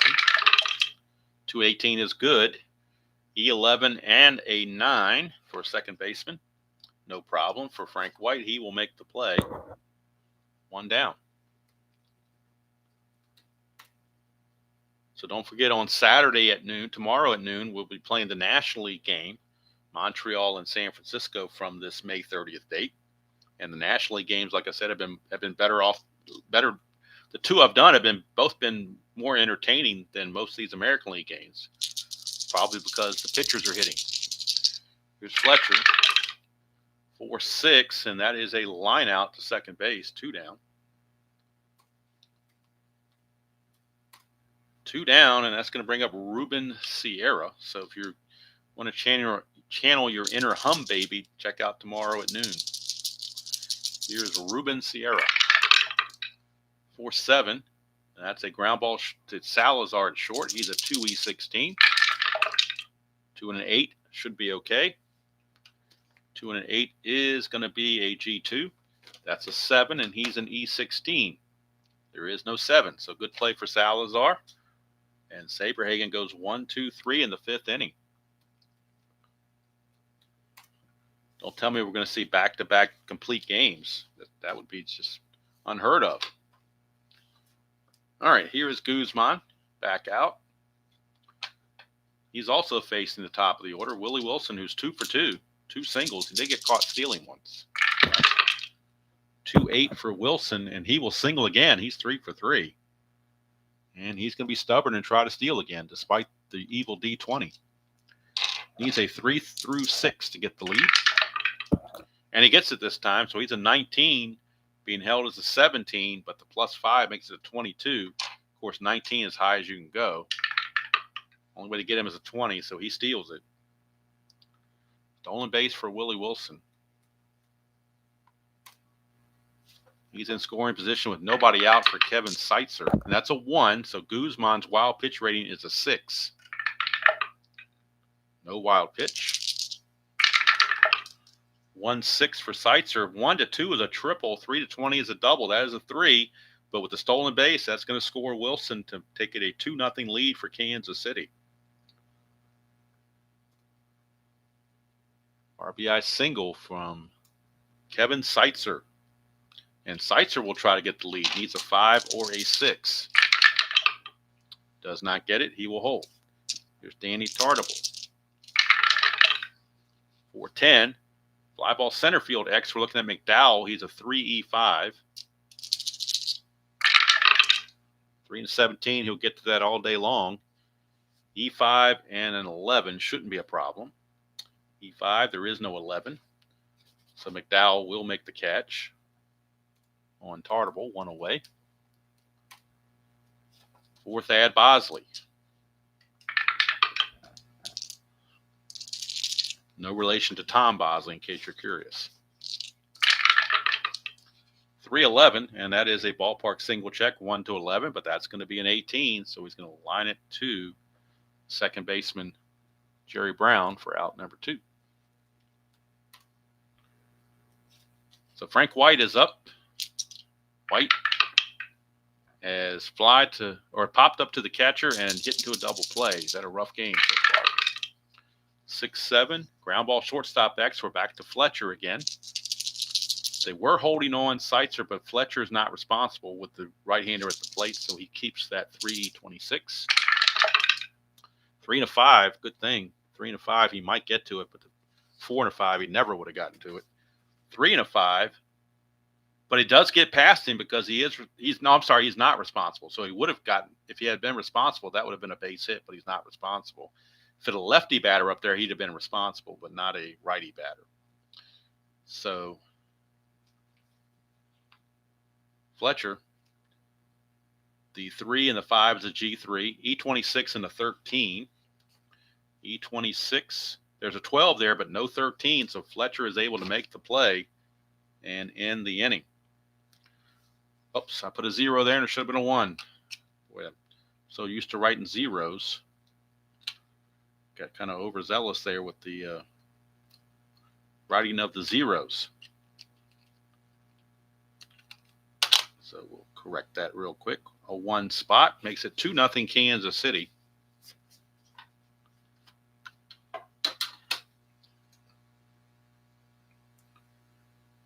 As White grounds to short to end the inning.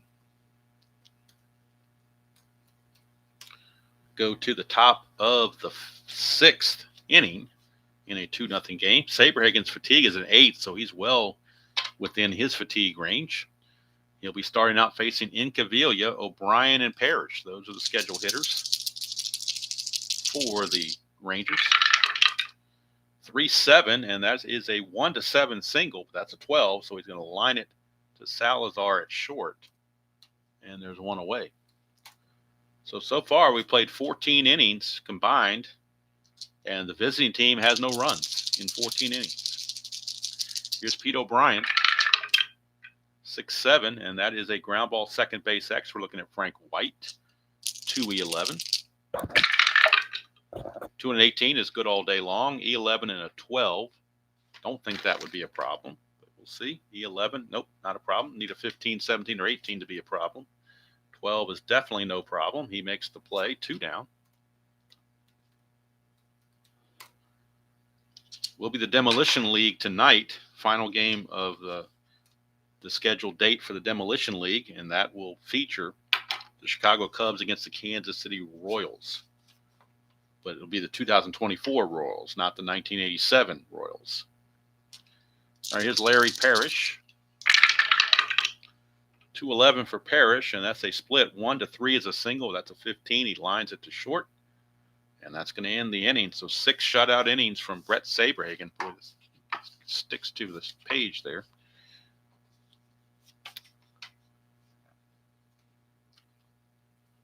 Liner to short ends the inning. Let me try something else. I'm going to try one last desperation attempt with this tape. See if I can at least keep it from sliding all over the place. I'm going to try something real quick just to see if I can get this thing to stay put at least in one spot. I don't care if the corners don't go anywhere, but hopefully I got tape right underneath here, so hopefully that keeps it where it belongs. Okay, bottom of the 6th we go. Jose Guzman will face Bo Jackson, Balboni, and Salazar.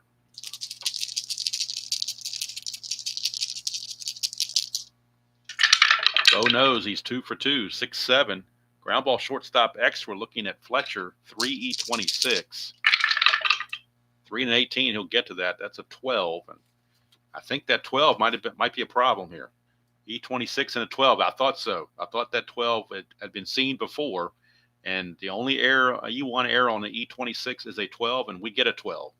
So Scott Fletcher, because he's an E26, he commits that error. And Bo will reach on the E6. So now both teams have committed an error. Bo Jackson, of course, will try to get the lead. He stole the base in the previous time at bat. Needs a 6 or a 7. Does not get it. Make him a 12. He lose 4. Make him an 8. And then the +5 is a 13. So they're going to try it. 1-13. Why not? 65% chance. And he's in there. Stolen base for Bo Jackson. His second stolen base of the game. Bo is at second base with nobody out for bye-bye Balboni. Hello, Jimmy Jam. Bye-bye Balboni. 4-10, and that's a fly ball center field X. We're looking at McDowell. He's a 3E5. 3 and 11, he'll get to that. 3 and 11 is an F2. So it's possible that Bo could tag up and go to third. We'll see. That's a 12. And he is an E5. There is no 12 there, but an F2, if you look at the chart, runner on second may tag up and try to advance. Computer safe chances is running speed plus outfielder's arm.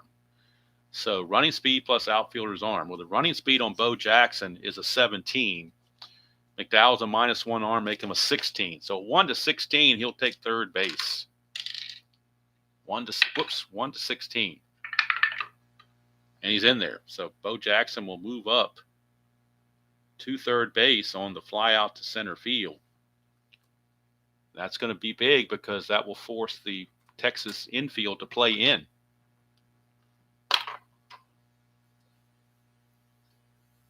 So with 1 out and the infield now in,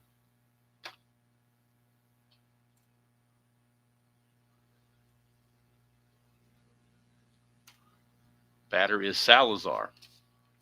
Rangers infield, of course, in. They're down 2-0. They don't want to give up any more runs.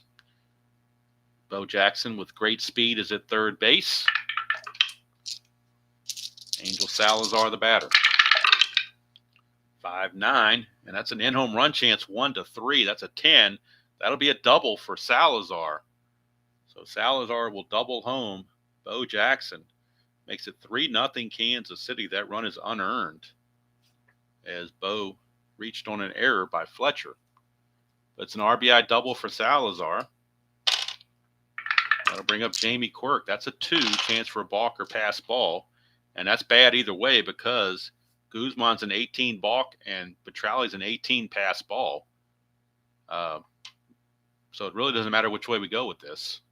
But we got to roll to see which one it's going to be. Let's see here. Balk or pass ball. We're going to be looking at a balk rating. So Guzman will balk if it's a 1 to 18. And he does. So Guzman will balk Salazar to third. And now the infield's got to come in again. That was a huge play to force the infield in for Jamie Quirk. 5-10. And that's a 1 to 9 home run. That's a 20. It'll be another double for Quirk. So it really didn't matter where the infield was at that point. And now Guzman might be on the verge of needing relief. He might not get that double complete game after all, as he has given up a couple of runs here to make it 4-0. Hey, that was the score of the first game. So here's Willie Wilson, who was 3 for 3 against Guzman. 1-5, and this time a 1 to 5 is a single. That's a 10. He's going to line it to second. That is out number 2. 2 down now for Kevin Seitzer in a clutch situation. And as we've seen before, Seitzer in the clutch will lose a hit on 1-3. Everywhere else he's neutral. 4-8, and that's a walk out of Guzman. Keep the inning going for Danny Tartable.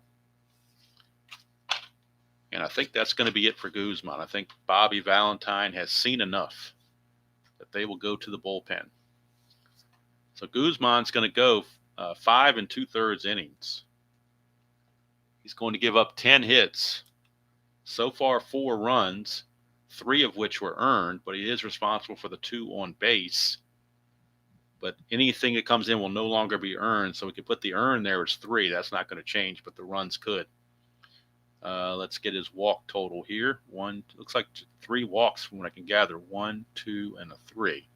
So 3 walks for Guzman, and he struck out not many. I've got 2 strikeouts here, and that's it that I can see. He struck out Seitzer, and he struck out Salazar, and that's all I see on there. So there we go. So we're going to the bullpen to see who's the most rested Texas Ranger that can come in and pitch. And we're looking at several guys that possibly could take that mantle. And it looks like it's going to be Dale Mahorsic. Right-hander Dale Mahorsic will be coming on. Mahorsic was 7-6 with a 2.99 ERA real world.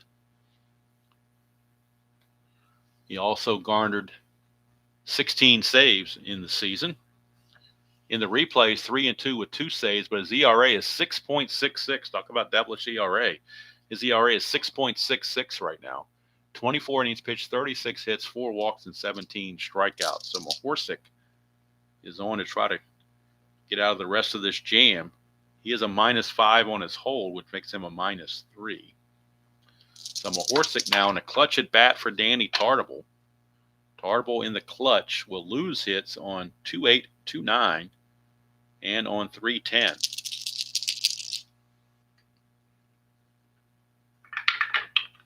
That's a 1. Chance of a wild pitch on Mahorsic. Got to go to the computer for his wild pitch ratings.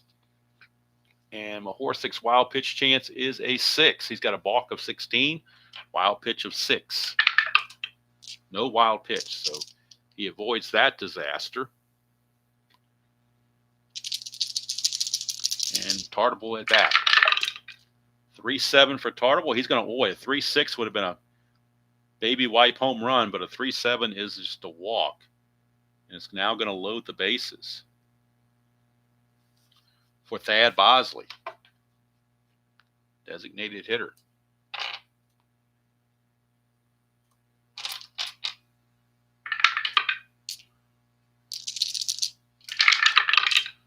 .69, and that is a fly to left field, so Mahorsic gets out of the rest of the mess. So 2 runs come in. It's going to close the book on Guzman. He's going to give up 4 runs, 3 of which were earned. And it looks like everything else because that run is definitely earned. So 2 runs come in. It's now 4-0, just like the last game finished 4-0. We're at 4-0 right now, heading to the top of the 7th. I will definitely need a 7th inning stretch break because my coffee has definitely gotten cold. It's going to need reheating. Saberhagen back out. We'll be facing McDowell, Petrali, and Buechele. We're in the 7th inning, so pinch hitting now allowed if we choose to do so, but pretty decent hitters coming up. Even Buechele in 9 spots, not a bad hitter. Here's McDowell, 310 for McDowell, and that's a solid double for O-to-B McDowell. 310 is a solid double to lead off. So he's aboard, and he brings up Gino Petrali.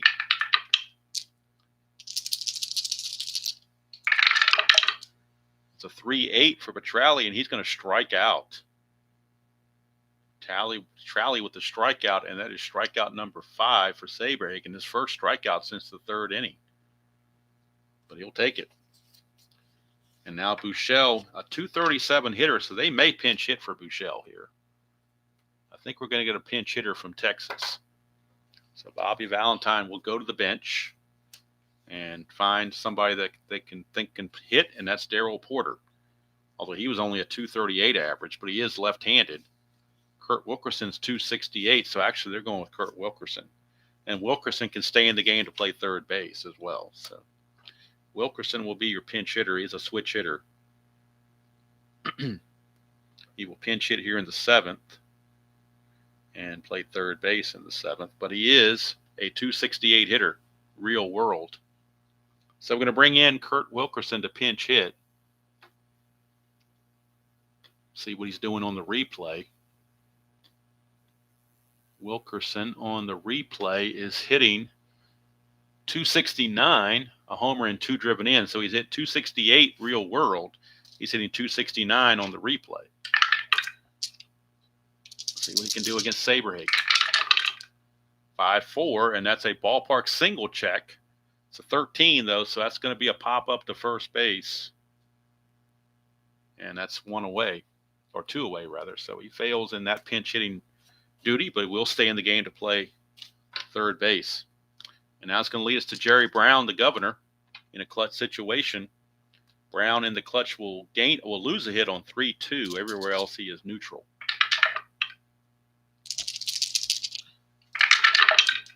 3-5, and that's a ground ball to first.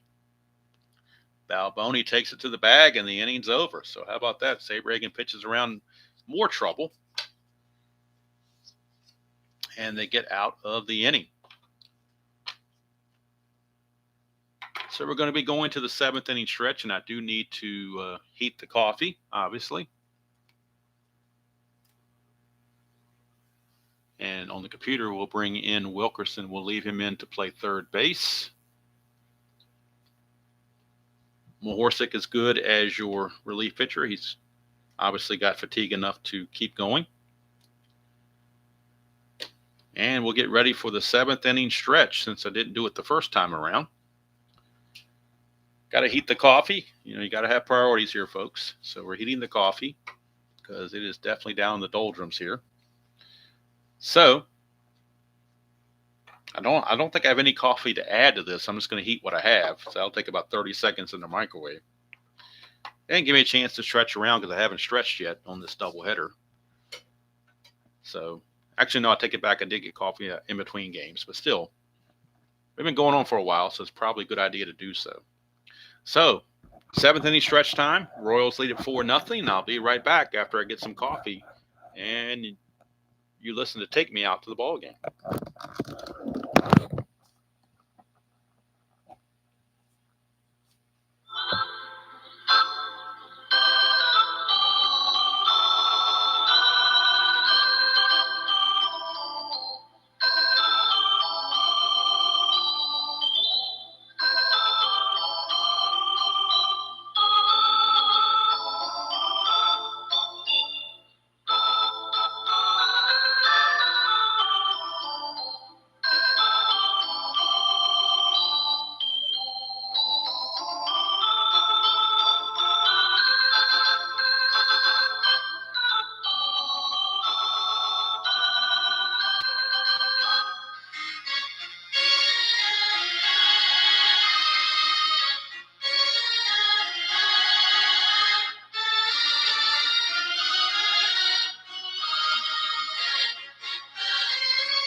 Okay, heated coffee. We're back in business with the heated coffee.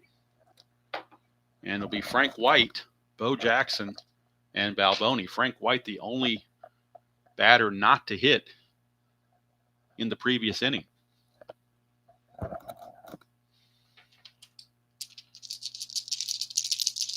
All right, Frank White against Horsick. 6-9 for Mahorsick is a pop out to short. So Fletcher is there, one away. One down for Bo Jackson. Bo knows 4-10, and Bo knows a strikeout from Mahorsick. 2 down. And here's Balboni. 1 for 3 with a double. 5-4. That's a ballpark single check. It's 1-11. That's a 15, so he will line it to short to end the inning. So we go to the 8th inning. Score still 4-0 Kansas City. And this is the fatigue inning for Saberhagen. We'll keep an eye on Saberhagen.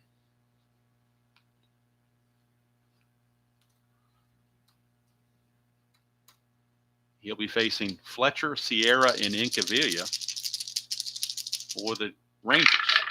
Fletcher 1-7, and Fletcher grounds to short. Salazar is there, 1 away. 1 down, and that brings up Ruben Sierra. He's been quiet in this game, 0 for 3.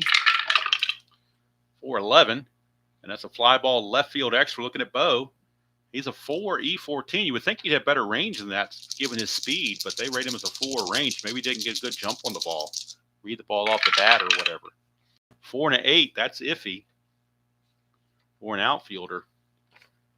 4 and an 8 is going to be a base hit, and that's a 8 himself, and he's an E14. There is no 8 there, but he got a bad break on that ball, and that's going to drop in for a base hit, as Bo didn't know how to read the ball off the bat, apparently. Sierra will be held, but won't go anywhere, given the -2 for Saberhagen and given the fact they're down 4-0. And here is Incaviglia. Pete Incaviglia. 2-8 for Incaviglia, and that's 1-5 as a triple. Anything else he flies to left, that's a 17. So the deep fly to left, and that keeps them off the board. Still a chance for O'Brien, though, with 2 outs and a runner at first. O'Brien is 1 for 3.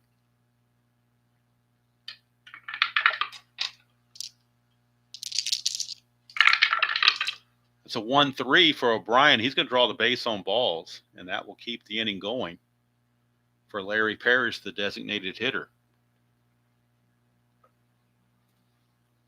So Parrish up in a clutch at bat, and Larry Parrish in the clutch will lose hits on 3-11 and 3-12 and 3-3, also on 1-10 and 1-5. So definitely anti-clutch is Mr. Parrish.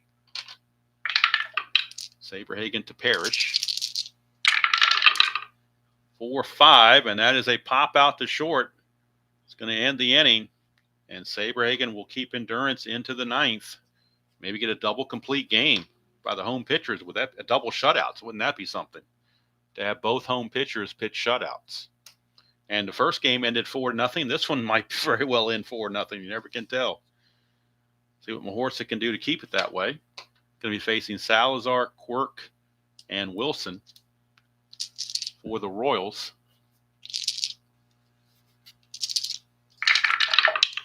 That's a 3-12 for Salazar, and he's going to foul it out to the catcher, Petrali.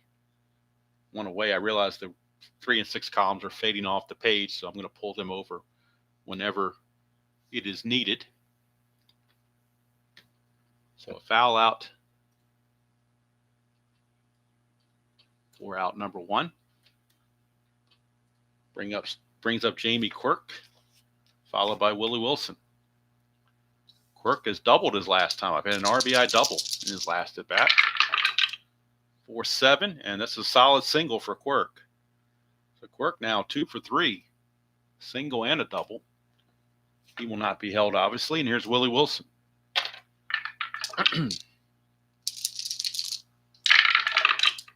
That's That's a 5-9 switch hitter.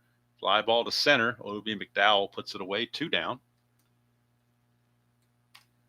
And that sends up Kevin Seitzer. Seitzer is 1 for 3 with a walk and a single.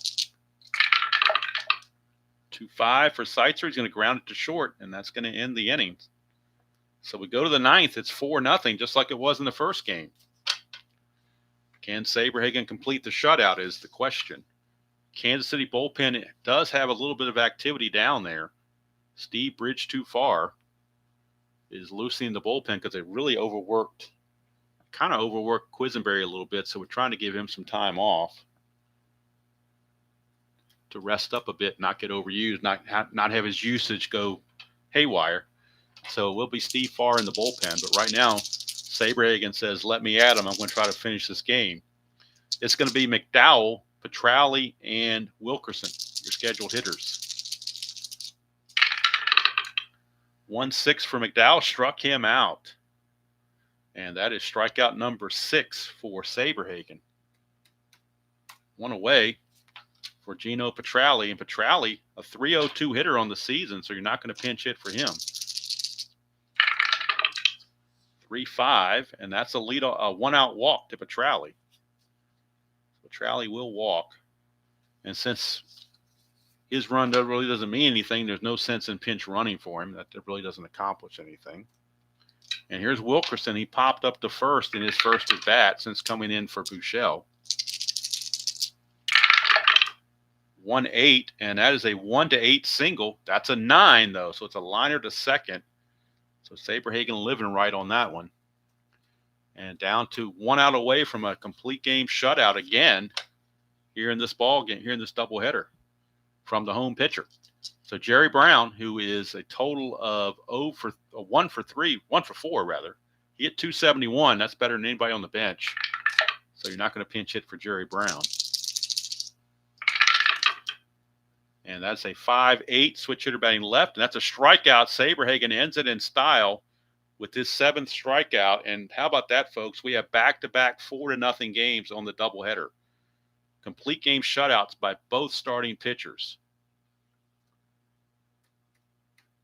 What symmetry do we have on that?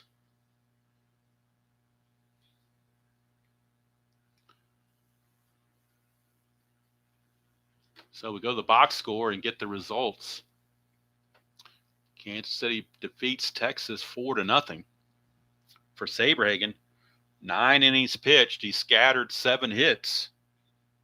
Walked 2, struck out 7. Lowers his ERA to 2.59 and evens his record at 5-5. Guzman drops to 1-4. Mahorsic, decent relief outing, 2 1/3 innings. 1 hit, no runs. A walk and a strikeout. So the final line score, 4 runs, 11 hits, and an error for Kansas City. No runs, 7 hits, and an error for Texas. Player of the game, obviously, Saberhagen. I don't know who else you could give it to. Complete game shutout. You just don't see doubleheaders on another channel. You got that right. But symmetry is amazing. 4-0. Let's get this tape off of here. 4-0 in the first game, and Chicago gets a complete game victory from De Leon to beat Boston 4-0. And Saberhagen does the trick again, winning 4-0 complete game shutout over Texas. So all the May 30th games are now in the books. We look at the standings up to the minute to include every game from May the 30th. And we have these standings. We have New York. Let's see if I can take a picture of this because it's hard to show it on the computer. Maybe I can take a picture of this. We'll see. I'm going to try. Doesn't hurt to try, you know. We're going to see if I can get this done and make it where you can see it. That's the other part. You got to be able to see things. So let's do this. Let's see if that works or not.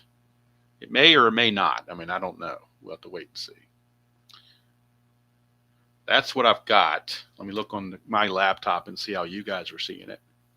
I don't know if it shows up very well or not. I'm going to try. I'll bring it up here a little bit higher. You can see it. Boy, it's really hard to see this, though. I don't know. I'll make it bigger there. There we go. I think that's pretty decent there. You see the standings. New York is 32-16. They're in the lead in the American League East. Milwaukee's a game back. Toronto is game and a half back, and Detroit is 5.5 back. In the West, Oakland leads Kansas City now by just one game, 26-21 versus 24-21. Like I said, I don't know how well that shows up here. Kansas City at 26-20, Oakland at 26-21, Kansas City at 24-21. The White Sox at 23-21. They are a meager 1.5 games back. And then you got California and Minnesota, both 4 games back. So I know it's kind of hard to see that, but the only way I could do it really was to do it like that. So there's your doubleheader for you. Hope you all enjoyed that presentation of Strat-O-Matic, and I hope you like the idea of the doubleheader. Obviously have one next week because Detroit and Minnesota were rained out on this May 30th date. So next week, in the middle of the week, I go east to west. So it'll probably be on Wednesday or Thursday that we'll do the Minnesota-Detroit doubleheader as a live stream doubleheader. All I got to do is take the page and flip it over for both games, and we'll have Detroit at Minnesota. The next game in this replay from May 31st, we're going to go back to Yankee Stadium as, again, we go east to west. And so the next game in that in the replay on May 31st, and as it turns out, it will be game number 325. It'll be Dennis Eckersley making his second start. He had 2 starts in 1987. This is the second start. After this, he gets exclusively in the bullpen. But he does start against Tommy John. That'll be the first game. And the second game will be in Cleveland. It'll be Milwaukee and Cleveland. Juan 19th Nieves breakdown against Greg Swindell. And that will be game number 326 on the replay. And then after that, I've got to see if it's going to be it might be the Minnesota-Detroit doubleheader. It might be somebody else. I got to look at the complete schedule. But that's kind of where we're looking at that going into next week. Of course, tonight we've got the Demolition League game, and that will involve the 2024 Cubs against the 2024 Kansas City Royals. It'll be game number 50 out of 270 in that replay. And that will be tonight. Tomorrow at noon, we'll be playing the National League game from 1987, and it will be the Expos and the Giants from Candlestick Park. And that will finish off the May 30th date. That'll be noon tomorrow. Then Sunday, we'll take the day off, much needed day off. And then Monday, of course, we're back to the Oakland and Yankees on a regularly scheduled 9 a.m. broadcast. Yes, he did. He threw a no-hitter against Baltimore early in the year in April. He certainly did. All right, so again, 2-hour stream here, so it's about time for me to get some rest and rest my voice and get everything there. But everything is on the computer all fixed up and ready to, everything's tidy and put in there. So I'm going to go enjoy the rest of my morning. Kind of cold this morning. Woke up this morning, it was in the upper 30s, actually mid 30s, I think it was. So it's supposed to get up in the low 60s today, which will be nice. If the wind would ever stop blowing, I could actually tack the leaves, but I got my plan there. Starting on Tuesday, it's supposed to be really nice weather. So get rain on Sunday, cool things down. Monday is going to be cool and windy. But then Tuesday on is supposed to be nice with less wind. So we're going to plan for that, hopefully. And then I can do what needs to be done, as they say. But I'm going to enjoy the rest of this day for sure. Work on things inside the house, maybe do some cleaning up on the inside, and just have hopefully a relaxing evening. No football game for me tonight because my buddy is not feeling well, so I'm not going to go by myself. So we get to stay home and play the Demolition League game tonight. That'll be nice. So that's going to do it from here. Hope you all have a great Friday. Hope you have a nice weekend, whatever you have planned. If you can make it tonight around 9 o'clock for the Demolition League game, that'd be great. If you can't, tomorrow at noon, we'll be doing the National League 87 game between Montreal and San Francisco. So until next time, enjoy playing whatever game you choose to play, however you choose to play it, and hope you have good coffee wherever you are. And I'll see you down the road. Have a good weekend, everybody.